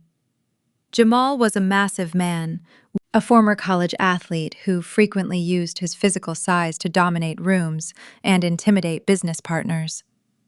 He closed the distance quickly, his face flushed red with anger. He stopped exactly 6 inches from my face, attempting to tower over me and force me to step backward. I did not move a single millimeter. I held my ground, keeping my posture perfectly straight and my expression completely blank. "What the hell are you doing here, Lauren?" Jamal hissed, keeping his voice dangerously low so the high-profile guests could not hear. "You were not invited. You need to turn around and walk out those doors right now before I throw you out myself. You are ruining the most important night of my life." I stared directly into his furious, bloodshot eyes. "I am simply here to check on my investment, Jamal," I replied, my voice projecting crisp and clear across the silent room. "After all, I am the sole financier of this entire operation." The veins in Jamal's thick neck bulged. He raised his heavy hand aggressively, stepping forward to physically shove me backward down the concrete stairs. Before his hand could make contact with my charcoal jacket, a shrill, piercing scream shattered the tense silence. Security Madison shrieked, sprinting across the gallery floor in a highly sequined emerald evening gown. "Get her out of here! She is trespassing!" Madison threw herself between Jamal and me, playing the role of the terrified, victimized wife with theatrical precision. She turned to the crowd of wealthy investors and local elites. "I am so sorry, everyone," Madison announced loudly, her voice trembling with perfectly manufactured distress. "This is my estranged sister. She has been stalking us for months because she is insanely jealous of Jamal's success." Richard and Patricia immediately rushed through the crowd to join the performance, completing the toxic family tableau. My father puffed out his chest, stepping in front of Madison to shield her from my supposedly dangerous presence. "Lauren, this is absolutely unacceptable," Richard bellowed, ensuring his deep voice carried to the back of the gallery. "We asked you to give us space to heal. We asked you to seek professional help." Patricia immediately burst into tears, clutching her pearl necklace. She turned to a prominent local politician standing nearby. "Please forgive our daughter," Patricia sobbed dramatically. "She is having a severe psychotic break. She drained all of her own savings due to a terrible gambling addiction, and now she is trying to extort money from our son-in-law. We have tried everything to get her psychiatric treatment." The entire room stared at me with a mixture of pity and disgust. The extended relatives nodded in solemn agreement, whispering terrible things about my mental health. Jamal crossed his arms, wearing a smug, victorious sneer. They had entirely flipped the script. They were utilizing the massive audience to publicly assassinate my character, completely convinced they held all the power. They wanted me to scream. They wanted me to cry and frantically deny their accusations, which would only prove their narrative that I was hysterical and unstable. Instead, I slowly reached into the inside pocket of my tailored suit jacket. Jamal instantly flinched, instinctively taking a half step backward. Madison gasped, clutching my father's arm. I calmly pulled out my sleek silver smartphone, tapped the screen once, and checked the time. It was 8:45 exactly. I looked back up at my family, a small, terrifyingly calm smile forming on my lips. I did not raise my voice. I did not defend myself. I simply let the absolute silence stretch out, allowing their desperate lies to hang in the air for everyone to digest. "You have exactly 3 minutes left to enjoy this party," I stated clearly, ensuring every single guest in the front row heard me. "And then the real entertainment begins." Jamal let out a loud, theatrical bark of laughter that echoed off the exposed brick walls. He turned away from me and threw his hands up, inviting the entire gallery to share in his amusement. 3 minutes, he mocked, his voice dripping with condescension. "Listen to her. She thinks she is in a movie. She thinks she has some massive corporate power here." Madison immediately stepped forward, sensing the crowd was waiting for a cue. She placed a manicured hand on Jamal's chest and looked at me with exaggerated pity. "This is exactly why you are 33 years old and completely alone," Lauren Madison said, projecting her voice so every investor and local politician could hear. You have spent your entire adult life obsessing over spreadsheets and supply chains, trying to prove you are smarter than everyone else. And what do you have to show for it? No husband, no children, no friends, just a sad, bitter existence fueled by your own jealousy. The crowd murmured in uncomfortable agreement. My Aunt Susan shook her head sadly, whispering to a woman in a sequined dress next to her. Patricia decided to escalate the performance. She took a step toward me, clutching her designer evening bag. "We tried to love you, Lauren," my mother cried, wiping a non-existent tear from her cheek. "We gave you a beautiful childhood.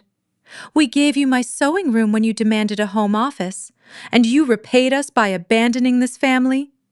You could not handle the fact that Madison found a wonderful, successful man who actually provides for her. You could not stand to see her happy, while you sit in an empty apartment every single night.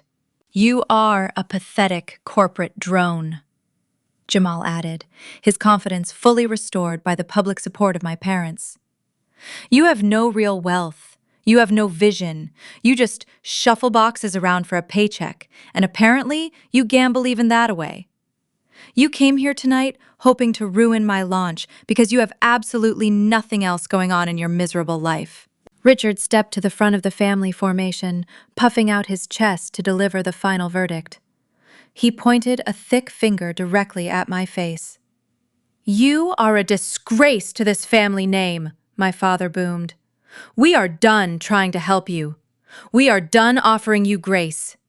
You are a toxic, unstable woman, and we will not allow you to infect this celebration with your sickness." He turned sharply to the two burly security guards who were standing near the velvet rope, watching the drama unfold with wide eyes.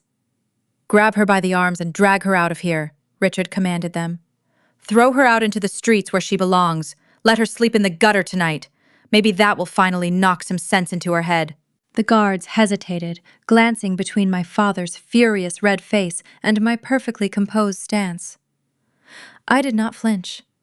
I did not break eye contact. I stood perfectly still, letting the sheer volume of their cruelty wash over me. For my entire life, they had used this exact tactic. They used public humiliation to force my compliance. They weaponized my independence, mocking my career and my single status, twisting my achievements into personal failures. They expected me to crumble. They expected me to drop my gaze, burst into tears of shame, and run out the front door into the freezing night. I did nothing of the sort. I let them dig their own graves in front of 100 high-profile witnesses. I let every local politician and wealthy business owner hear exactly how Richard and Patricia treated their eldest daughter. It was the perfect opening act for the main event. A young waiter in a crisp white shirt had frozen exactly 2 feet to my left, holding a silver tray loaded with crystal champagne flutes. His eyes were darting nervously around the room. I slowly reached out and took a glass from his tray. The movement was so calm, so entirely out of place for a woman who was supposedly having a psychotic break, that the entire room fell dead silent once again. The heavy tension in the air became thick enough to cut with a knife. I held the crystal glass by the stem, letting the ambient gallery lights catch the rising bubbles. I looked at Jamal, whose arrogant smirk was beginning to falter. I looked at Madison, who was clutching her emerald gown. I looked at my parents, who were standing shoulder to shoulder in their stolen finery.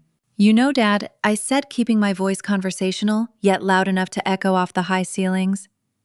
"It is funny you mentioned throwing me out into the streets. I recall a very similar conversation a few months ago. You told me my childhood bedroom belonged to Madison now. You told me I was no longer welcome in your home." Richard narrowed his eyes, confused by my absolute lack of panic. "I meant every word," he growled. I took a slow, deliberate sip of the champagne. The crisp liquid tasted like absolute victory. "You asked me to leave the key," I announced, my voice cutting through the silent room like a razor blade. "But the bank decided to give me the new locks." Jamal frowned, a flicker of genuine confusion crossing his face. "What the hell are you talking about?" he demanded, taking a step forward. I did not get the chance to explain the mechanics of a commercial equity default to him. I did not get the chance to tell him that when a fraudulent shell company fails to make a $15,000 minimum payment, the financial institution immediately repossesses the collateral asset. Because at that exact second, the heavy glass doors of the gallery were violently pulled open from the outside. The two security guards at the velvet rope were shoved aggressively out of the way. A flood of flashing red and blue lights illuminated the brick walls of the venue, completely washing out Jamal's sleek startup logo.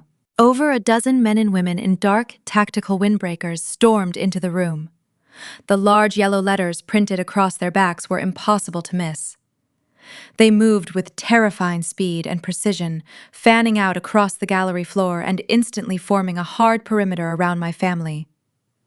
The wealthy guests shrieked and scrambled backward, dropping champagne flutes that shattered loudly against the polished concrete floor. I lowered my glass and smiled. The clock had struck 0. The deafening wail of heavy sirens suddenly filled the downtown neighborhood. The sound started as a distant shriek, but rapidly multiplied, bouncing aggressively off the concrete structures of the financial district until it was a massive, overwhelming roar that shattered whatever remained of the party's artificial elegance. The sound was so intense, it actually vibrated the champagne inside my crystal glass. Before my family could even begin to process my statement or react to the initial wave of tactical officers pouring through the front doors, a secondary wave of local police cruisers violently jumped the curb outside. Blinding red and blue lights flashed intensely through the massive floor-to-ceiling windows of the gallery, casting harsh, strobing shadows across the exposed brick walls and the horrified faces of the wealthy attendees. Federal agents and local police completely swarmed the venue from every possible entrance. Utter panic erupted among the high-profile guests. Local politicians scrambled backward, desperately trying to distance themselves from the center of the room to avoid being photographed near a raid. Wealthy real estate developers dropped their drinks, the shattering sounds of crystal completely drowned out by the blaring sirens and the booming voices of the tactical team. "Nobody move," a senior FBI agent roared, stepping into the center of the room, with his hand resting firmly on his holstered weapon. "This is a federal raid. Keep your hands where we can see them, and do not attempt to leave the building." The sheer force of the raid shattered Jamal's arrogant facade into a million pieces. The color completely drained from his face, leaving him looking like a terrified child rather than a visionary tech founder. His survival instinct, honed by years of running from angry investors and unpaid debts, instantly hijacked his brain. He did not look at Madison. He did not check on my parents. He simply turned his back on them and bolted. Jamal shoved my Aunt Susan violently out of his way, sending her crashing into a cocktail table, and sprinted frantically toward the back of the gallery. He slammed his heavy shoulder against the glass patio doors, bursting out into the manicured outdoor courtyard. He was desperately trying to reach the back lawn, to hop the perimeter fence and escape into the dark alleyways. He did not even make it 10 feet. Federal agents had already secured the entire perimeter of the building. As Jamal hit the soft grass of the lawn, a massive tactical officer stepped out from the shadows of a decorative hedge. Jamal tried to pivot his expensive leather dress shoes, slipping wildly on the damp grass. The agent launched forward with terrifying speed, driving his shoulder directly into Jamal's midsection. The physical impact was brutal. Jamal flew backward, the wind violently knocked out of his lungs. He hit the ground hard, tearing a massive hole in the knee of his custom-tailored suit. Before he could even gasp for air, 2 more federal agents were on top of him. They pinned his arms behind his back with ruthless efficiency. The sharp, heavy metallic click of steel handcuffs echoing across the patio was the absolute sweetest sound I had ever heard in my entire life. "Get your hands off my husband!"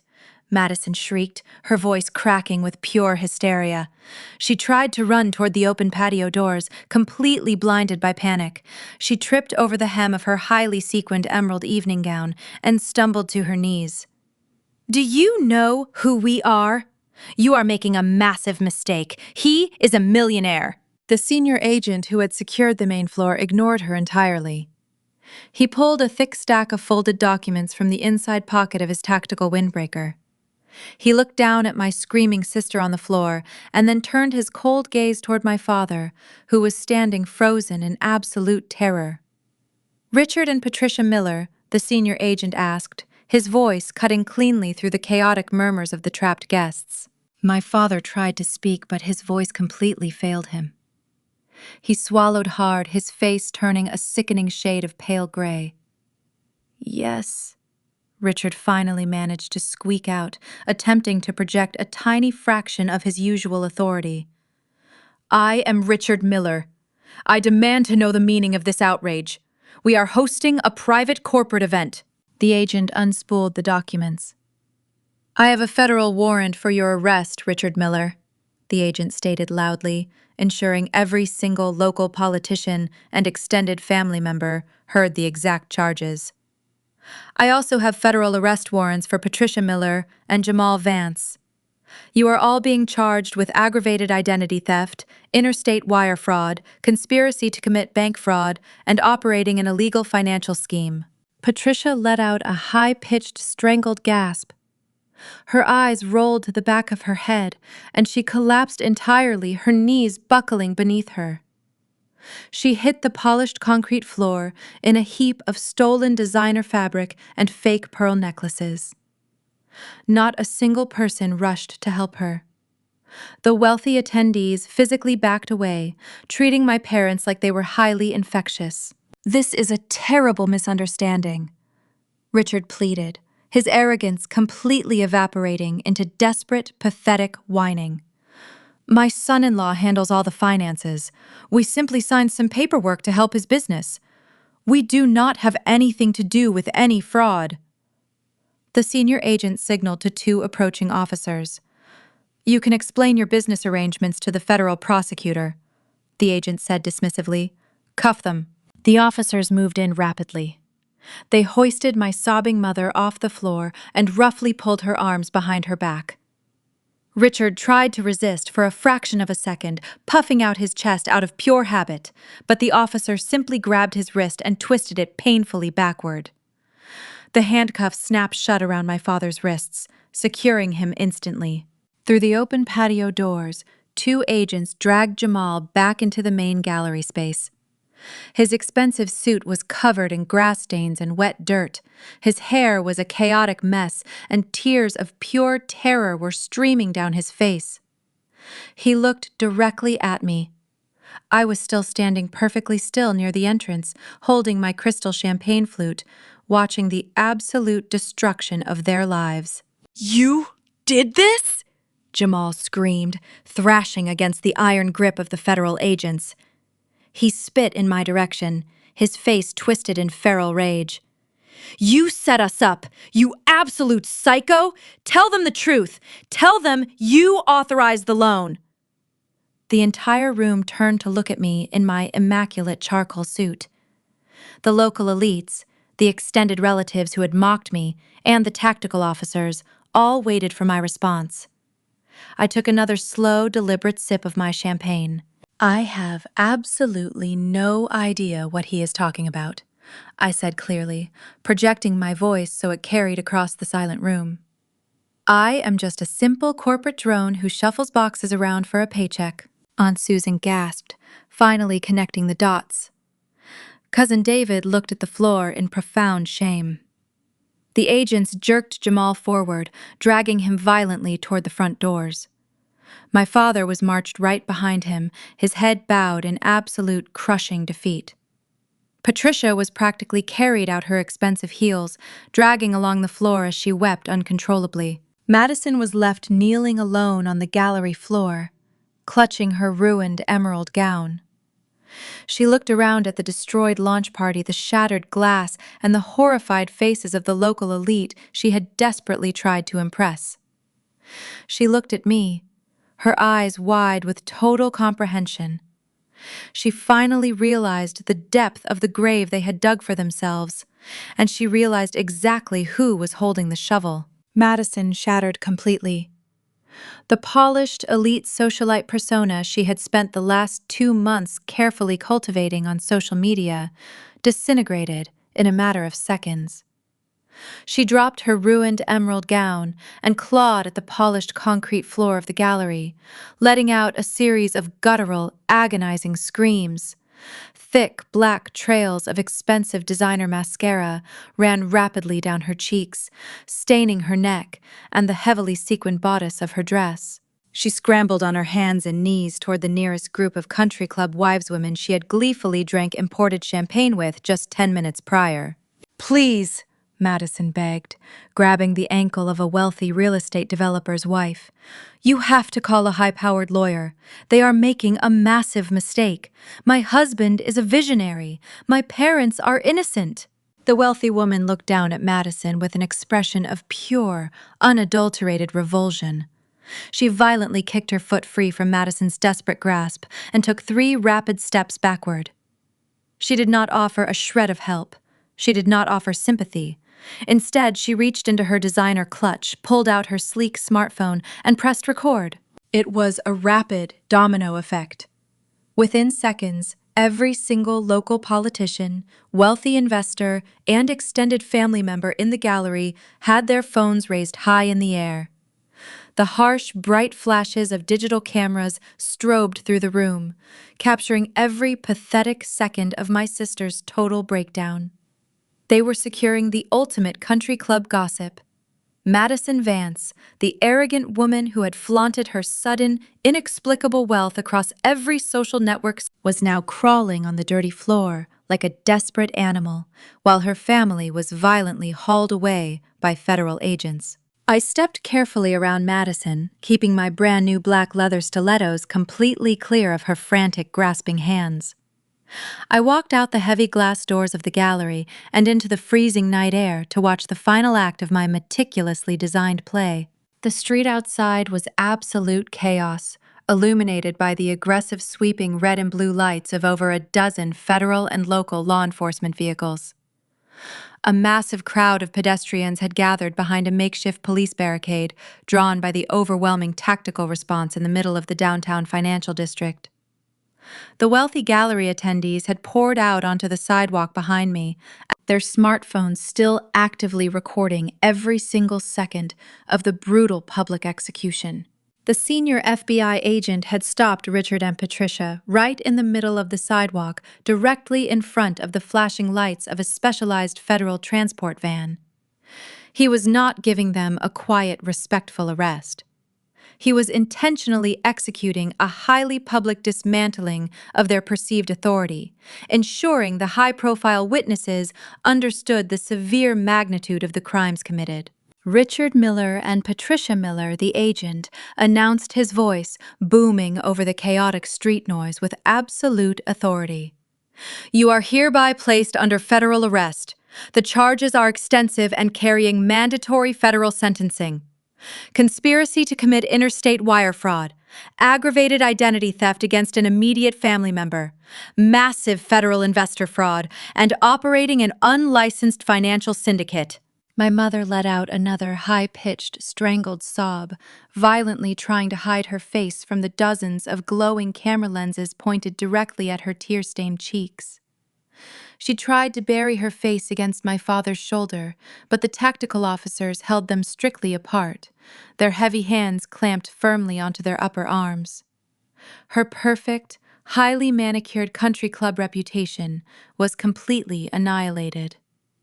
By tomorrow morning, the high-definition footage of Patricia Miller being stuffed into the back of a federal squad car in a stolen designer dress would be circulating through every single group chat in her exclusive social circle. She would be a permanent pariah. Richard was practically hyperventilating. His massive ego simply could not process the cold reality of his situation. He looked desperately at the crowd of his peers, the local elites he had tried so hard to impress with his fake financial acumen. "This is a massive corporate misunderstanding," Richard yelled frantically at the wall of glowing smartphones, his voice cracking with pure panic. "My daughter authorized the equity loan. She signed the paperwork. She is a vindictive, unstable woman who is trying to frame us to cover up her own terrible gambling debts." His pathetic lies fell on completely deaf ears. The senior FBI agent shoved a printed copy of the heavily documented forensic accounting report directly into my father's chest. "We have the complete, unredacted wire transfer logs," the agent stated coldly, shutting down his final desperate defense. "We have the forged notary signatures on camera. We have the exact computer addresses Jamal used to move the stolen funds across state lines. Your daughter did not frame you. She simply handed us the immaculate evidence, and you handed us the shovel you used to dig your own graves." A local police officer grabbed Richard by the back of his expensive suit collar and forced his head down, aggressively shoving him into the back of the transport van. Patricia was loaded in right next to him, her hysterical wailing muffled as the heavy, reinforced steel doors slammed violently shut, locking them inside a dark metal cage. Further down the street, Jamal was completely losing his mind. Two massive federal agents were struggling to force him into the back of a separate squad car.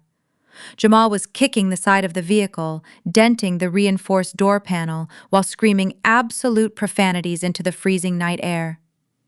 His fake tech startup was entirely dead.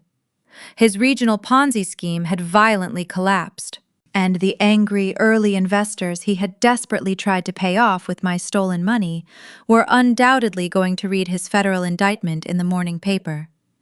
He was facing a mandatory minimum of 20 years in a maximum security federal penitentiary. I stood on the top step of the gallery entrance, the cold wind whipping the edges of my tailored charcoal suit.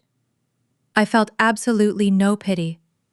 I felt no residual familial obligation.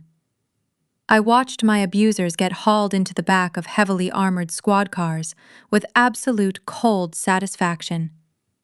The deep, heavy knot of anxiety that had lived inside my chest for my entire life finally unraveled, replaced by a permanent, unbreakable armor.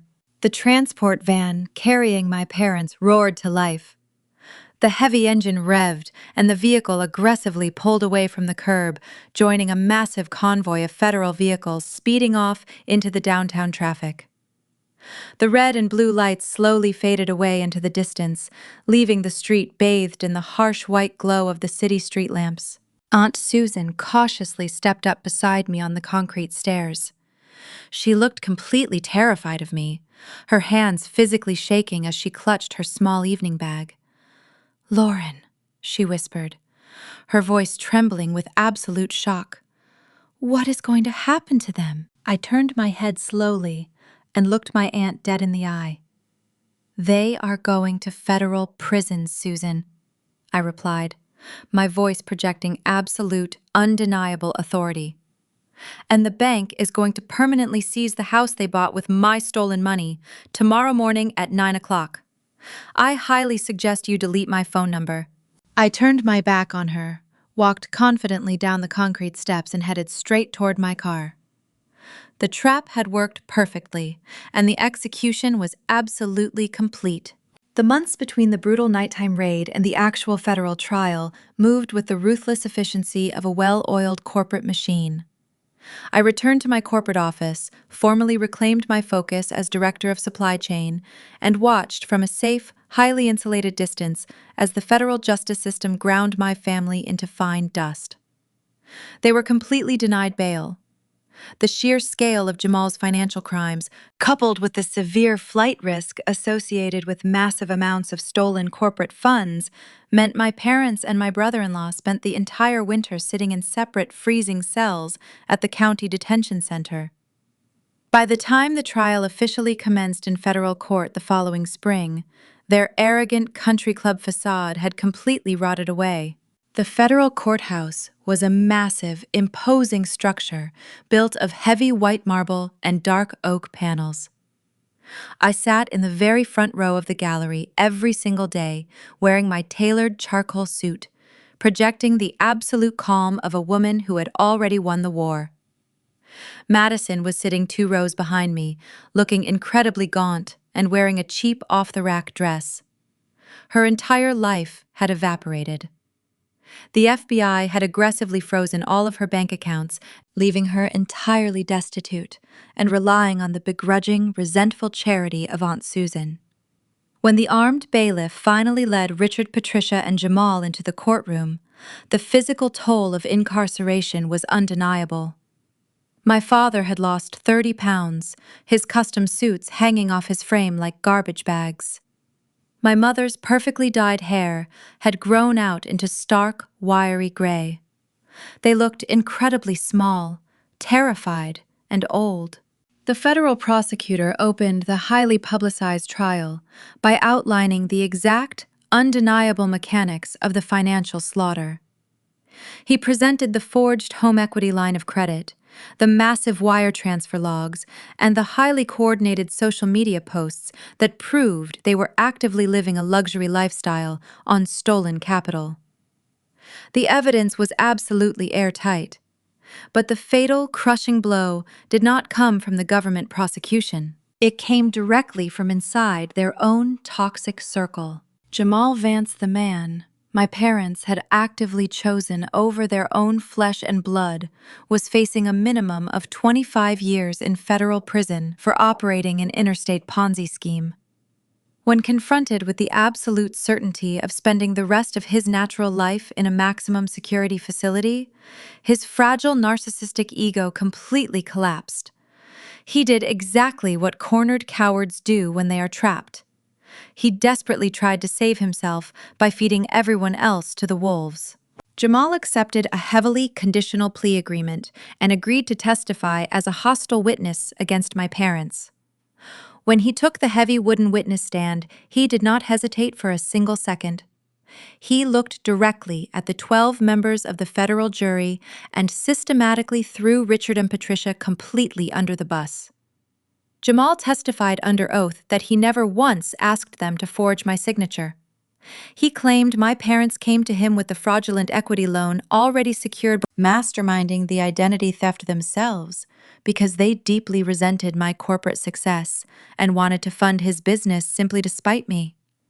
He painted my parents as the ruthless, vindictive architects of the entire financial conspiracy, portraying himself as a naive entrepreneur who simply accepted their capital infusion without asking any questions.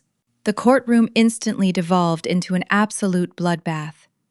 My father violently slammed his handcuffed fists onto the heavy defense table, screaming that Jamal was a pathological liar and a disgusting parasite. The federal judge aggressively slammed his wooden gavel, threatening to have Richard physically gagged and removed from the room if he could not maintain order. Patricia buried her face in her shackled hands, weeping loudly as her own high-priced defense attorney desperately tried to cross-examine Jamal. The defense strategy immediately shifted to completely destroying Jamal's character. They tore into his extensive history of investor fraud, presenting him as a predatory, manipulative con artist who had maliciously brainwashed 2 innocent, trusting senior citizens. My family spent 3 agonizing days on the public record, ruthlessly tearing each other to pieces. They deployed every toxic manipulation tactic, every lie, and every piece of vicious emotional blackmail they had ever used on me against one another. They completely destroyed whatever tiny shreds of dignity they had left in front of a packed gallery of reporters and former friends. I watched their mutual destruction with absolute freezing cold satisfaction. The federal jury watched the toxic display with overt disgust. It took the 12 men and women less than 4 hours of deliberation to return a unanimous verdict. They found Richard and Patricia Miller completely guilty on all counts of aggravated identity theft, bank fraud, and conspiracy to commit financial crimes. The sentencing hearing that followed was brutal and highly efficient. The federal judge looked down from his elevated bench and delivered a scathing reprimand, calling their actions a profound, sickening betrayal of parental duty. He sentenced both Richard and Patricia to 8 years in a federal penitentiary with absolutely no possibility of early parole. Jamal, despite his cowardly cooperation, was handed 15 hard years for the massive scale of his financial ruin. As the bailiffs aggressively hauled them out of the courtroom to begin their sentences, my mother looked back at me one final time. Her eyes were completely hollow, begging for a tiny ounce of sympathy. I did not offer her a single drop of closure. I simply turned my back and walked out of the heavy oak doors into the bright spring sunshine. The criminal justice system had extracted its heavy payment, and the financial system immediately followed suit. The very next morning, the First National Bank executed the final, inevitable legal maneuver. Because the $500,000 equity loan was officially ruled fraudulent and the stolen funds were entirely unrecoverable, the bank aggressively foreclosed on the collateral asset to recoup their massive losses. I drove out to my childhood neighborhood one last time and parked my sedan across the street. I sat in the quiet cabin of my car and watched 2 private bank contractors walk up the familiar concrete driveway. They bolted heavy iron padlocks onto the front doors. They hammered a massive bright orange foreclosure notice directly into the pristine front lawn right next to my mother's prized rose bushes. The house that had served as the headquarters for their toxic empire was permanently sealed shut.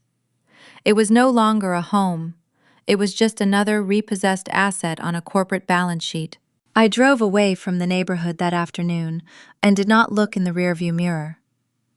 The criminal trials were officially over, but the corporate battlefield still required my absolute focus.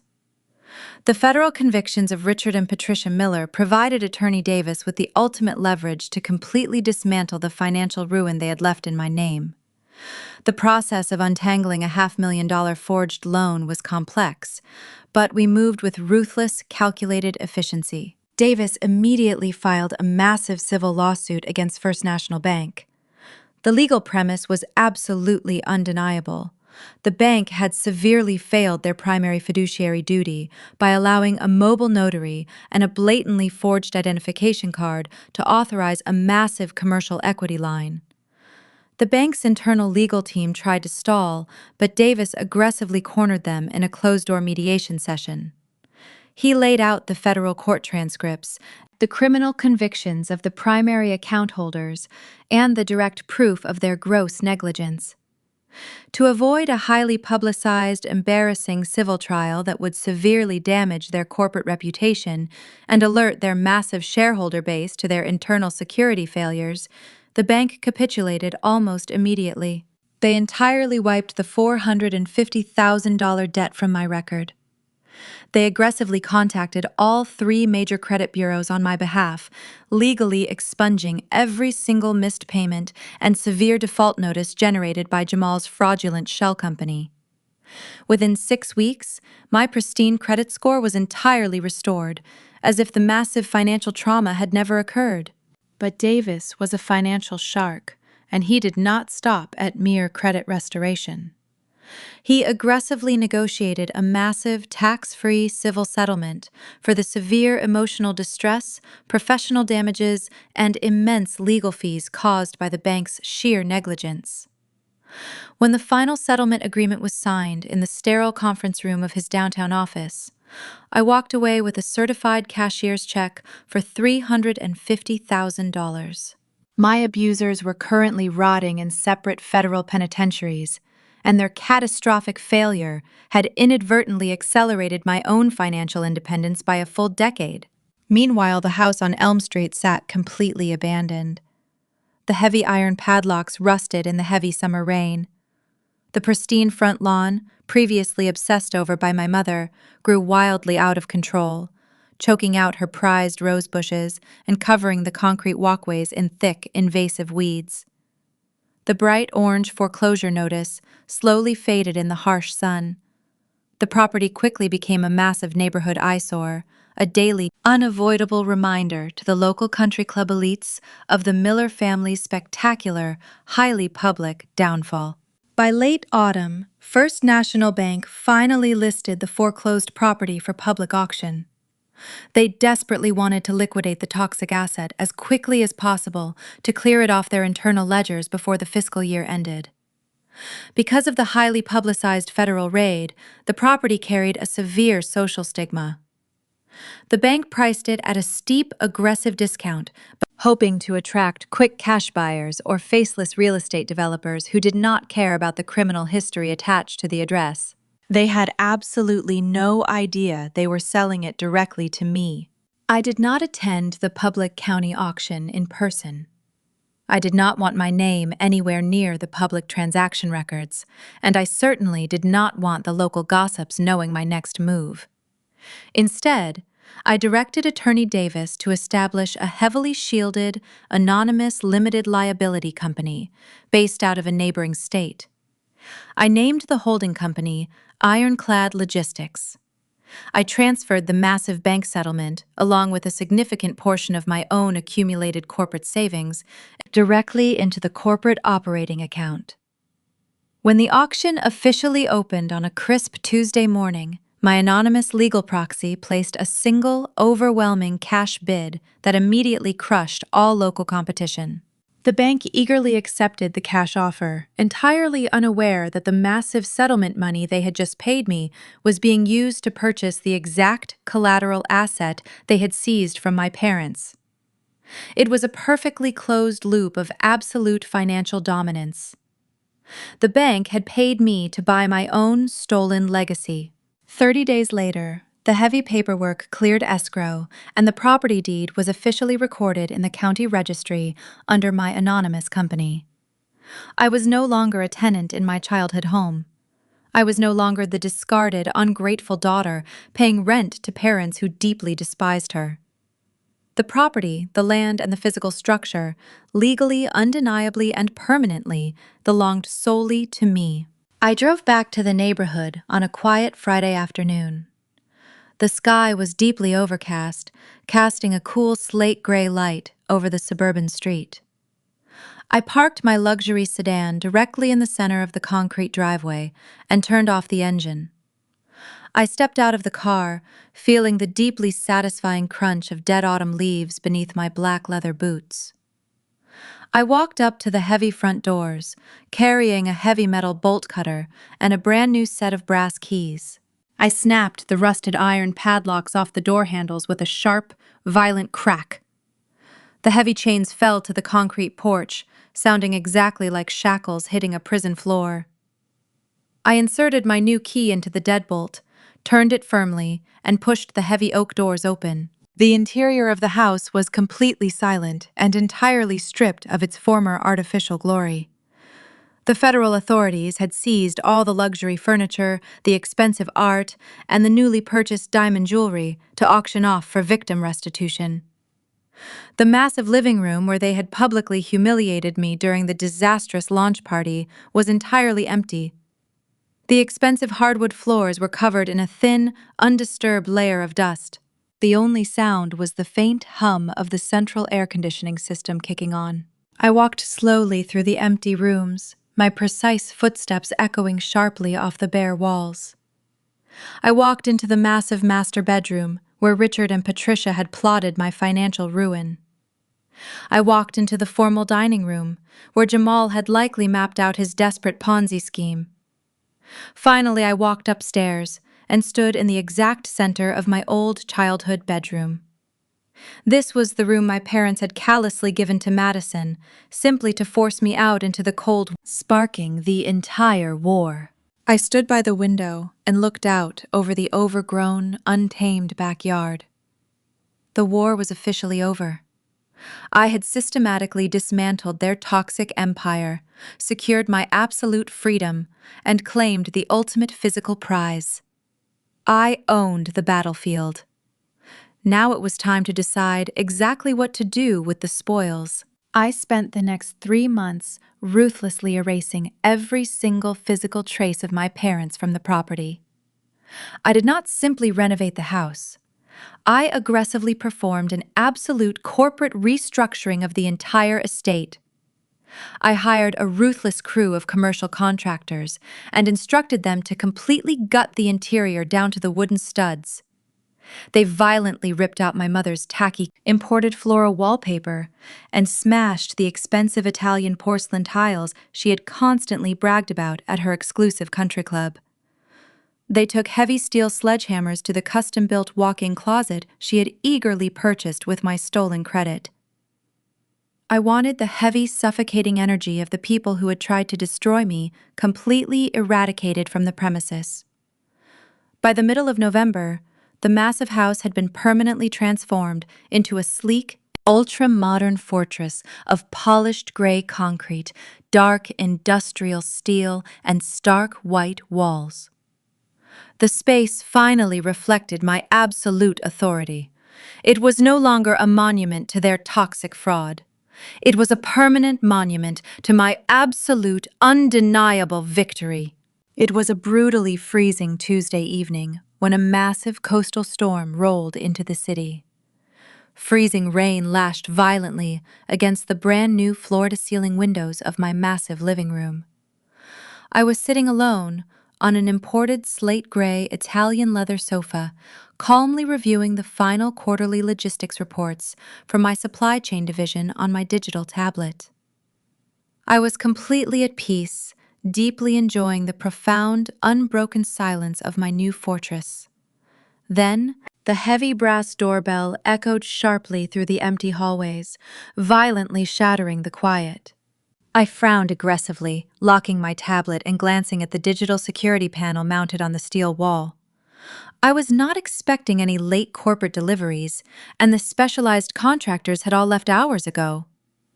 I tapped the glowing screen to pull up the high-definition exterior porch camera. A small, pathetic figure was standing on the front welcome mat, aggressively huddled under a cheap, transparent plastic umbrella that was currently being ripped apart by the heavy coastal winds. I recognized the expensive, albeit heavily waterlogged, designer trench coat instantly. I stood up slowly and walked deliberately across the polished concrete floor. I did not feel a single spike of adrenaline or a microscopic ounce of familial anxiety. I simply felt an absolute, freezing calm. I gripped the heavy iron handle of the custom front door and pulled it open, stepping squarely into the center of the heavy door frame, completely blocking the warm interior light. Madison stood on the concrete porch, completely drenched in the freezing rain. Her carefully dyed blonde hair, usually styled to absolute perfection for her fake social media persona, was plastered flat against her skull in wet, heavy clumps. The cheap plastic umbrella was completely inverted by the wind, entirely useless against the aggressive storm. She had 3 massive black garbage bags full of clothes sitting in muddy puddles on the concrete at her feet. She looked up, heavily rehearsing a tragic, desperate plea meant for whoever she thought had purchased the foreclosed property from the bank. She had clearly planned to manipulate the new wealthy owners into letting her stay in the guest house out of pure, unadulterated pity. When her eyes finally locked onto mine, her entire body physically jolted backward in pure, undeniable shock. Lauren Madison gasped, her jaw literally dropping open. The cheap umbrella slipped from her trembling, freezing fingers and blew rapidly across the dark, manicured front lawn. "What are you doing here? I live here, Madison," I stated coldly, my voice easily cutting through the loud, chaotic sound of the freezing rain. "I own the property." Her brain violently short-circuited, desperately trying to process the impossible reality that the sister she had ruthlessly discarded was now standing in the doorway of the multi-million-dollar estate she had lost. But her baseline survival instinct quickly overrode her profound shock. The sheer desperation of her current reality rapidly kicked in. Jamal was sitting in a maximum security federal prison. Her bank accounts were permanently frozen by federal prosecutors, and Aunt Susan completely terrified of being publicly associated with convicted federal felons, had clearly kicked her out onto the street. Madison immediately fell back on the absolute only tactic she knew. She played the ultimate tragic victim. "Lauren, please," Madison begged, her voice cracking aggressively as she took a desperate step toward the warm threshold of the house. Her expensive mascara was running rapidly down her freezing cheeks in thick, dark black lines. "You have to help me. I have absolutely nowhere else to go. Susan changed the locks on me. My friends will not even answer my phone calls. I am entirely broke. I am your sister. You have all these massive empty rooms now. You cannot just leave me out here to freeze on the street in this storm. It was Jamal and Mom and Dad who did this to you, not me. I did not know anything about the stolen money, I swear to God." I looked down at the woman frantically shivering on my porch. I did not see my sister. I saw a parasitic, highly manipulative stranger who had actively laughed at my severe financial ruin, who had eagerly worn diamond necklaces bought with my stolen identity, and who had gleefully taken my childhood bedroom just to watch me suffer. She had never apologized. She was only sorry that the massive federal trap I had meticulously built had finally snapped shut on her perfect fake life. I stood absolutely perfectly still, heavily guarding the entrance to my sanctuary. I reached into the interior pocket of my tailored charcoal blazer. I pulled out my sleek leather wallet. I flicked it open and deliberately extracted a single crisp $10 bill and two $1 bills. Madison watched my hands, a pathetic, desperate spark of hope flashing in her tear-filled eyes.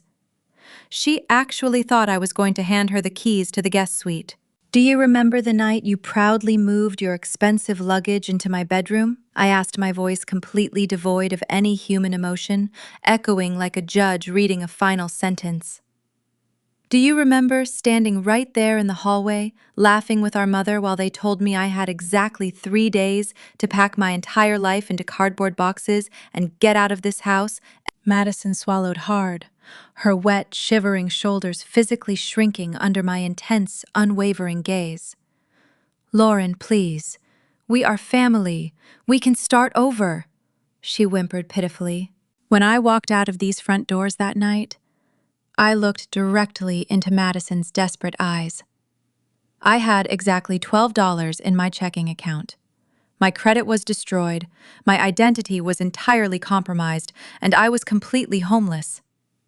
You knew exactly what they were doing to me, and you actively celebrated my destruction. I extended my hand out into the freezing rain. Madison instinctively reached out her freezing fingers, grazing mine, as she desperately took the cash.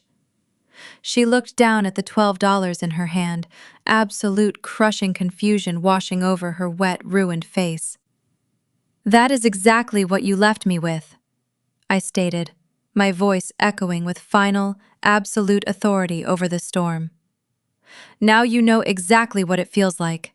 I stepped backward into the warm, brilliantly lit hallway of my modern fortress. Madison opened her mouth to scream, to beg, to hurl vicious, desperate insults at me. But I did not give her the satisfaction of hearing a single syllable.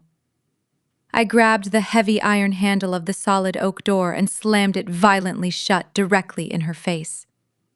I engaged the heavy steel deadbolt with a loud, resounding click that echoed permanently through the massive, impenetrable house. The heavy steel deadbolt echoed through the immaculate hallway, a permanent, undeniable period at the end of a decades-long sentence. I stood entirely still on the imported Brazilian hardwood floor and listened. I did not hear Madison crying on the concrete porch. I did not hear her desperate fists pounding against the reinforced wood.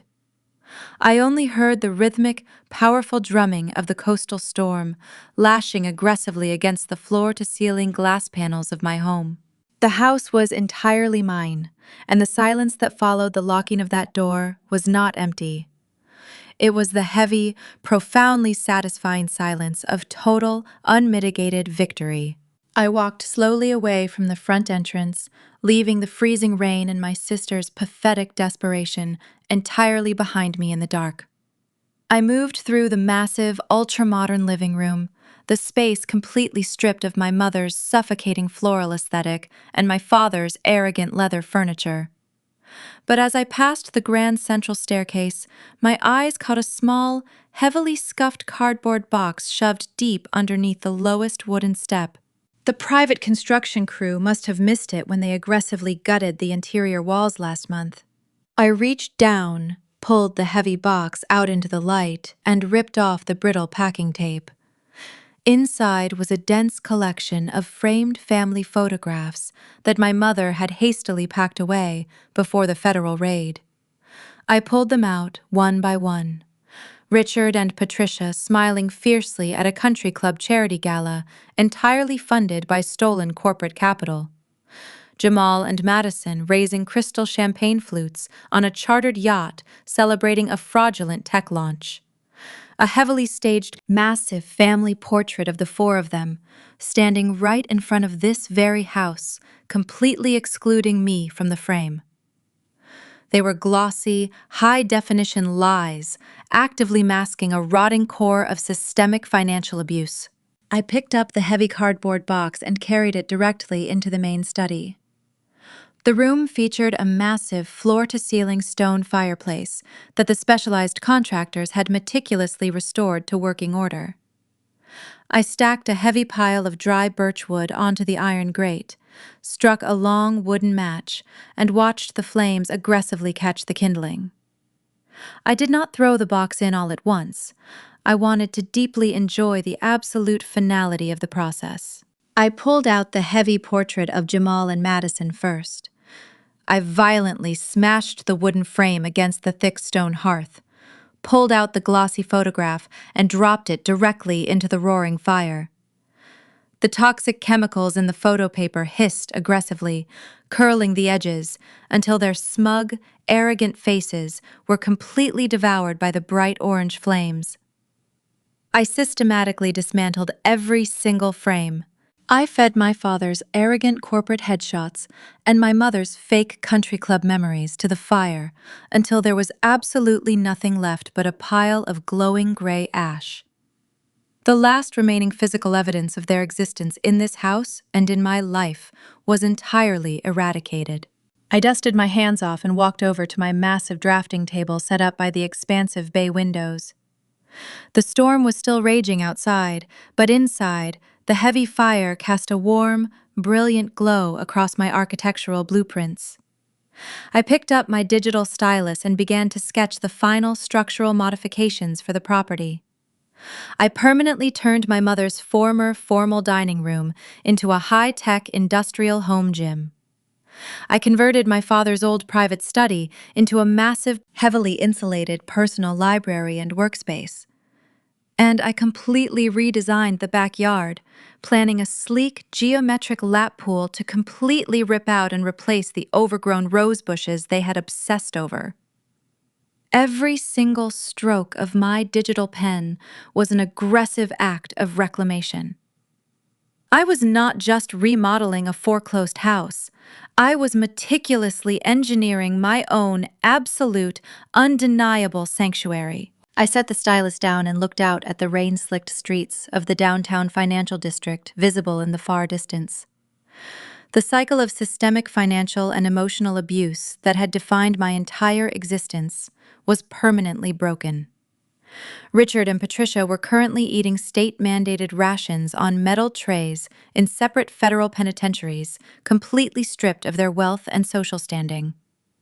Jamal was locked away in a maximum security cell block for the next 15 years, his fraudulent empire reduced to a cautionary tale in federal court records. Madison was wandering the freezing city streets with heavy garbage bags entirely erased from the elite society she worshipped and utterly abandoned by the people she thought were her friends. They had collectively tried to bury me under a massive mountain of federal debt identity theft and toxic psychological manipulation. But they completely forgot one fundamental law of nature. Absolute pressure creates diamonds, and I had spent my entire life learning exactly how to navigate the darkest, coldest depths of their betrayal. You do not have to accept the tragic narrative your toxic family automatically writes for you. Society constantly conditions us, especially women, to keep the peace at all costs. We are relentlessly told to absorb the massive emotional damage, to shrink ourselves down, and to endlessly forgive the people who actively destroy us, simply because they happen to share our bloodline. But a shared bloodline does not give anyone a free pass to commit financial treason against you. Blood does not give them the right to steal your hard-earned future to fund their own arrogant, narcissistic delusions. True, lasting peace does not come from endless compromise or silent suffering. True peace comes from recognizing your absolute, undeniable worth and establishing heavily fortified boundaries that absolutely nobody is allowed to cross. You have to step entirely out of their manufactured shadows and step directly into your own power. You have to stop protecting the fragile reputations of the people who are actively holding the knife to your back. When you finally stop hiding their dirty secrets and step aside, the cold, hard truth will step directly into the light and deliver its own perfect, brutal justice. If you are currently sitting in the dark, watching the people you love actively scheme against you, let this be your official sign to start building your own trap. Document absolutely everything. Secure your financial independence with ruthless, methodical aggression.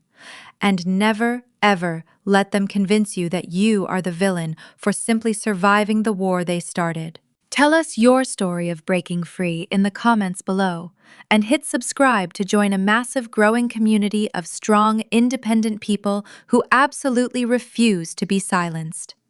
We are taking our power back, one unshakable boundary at a time.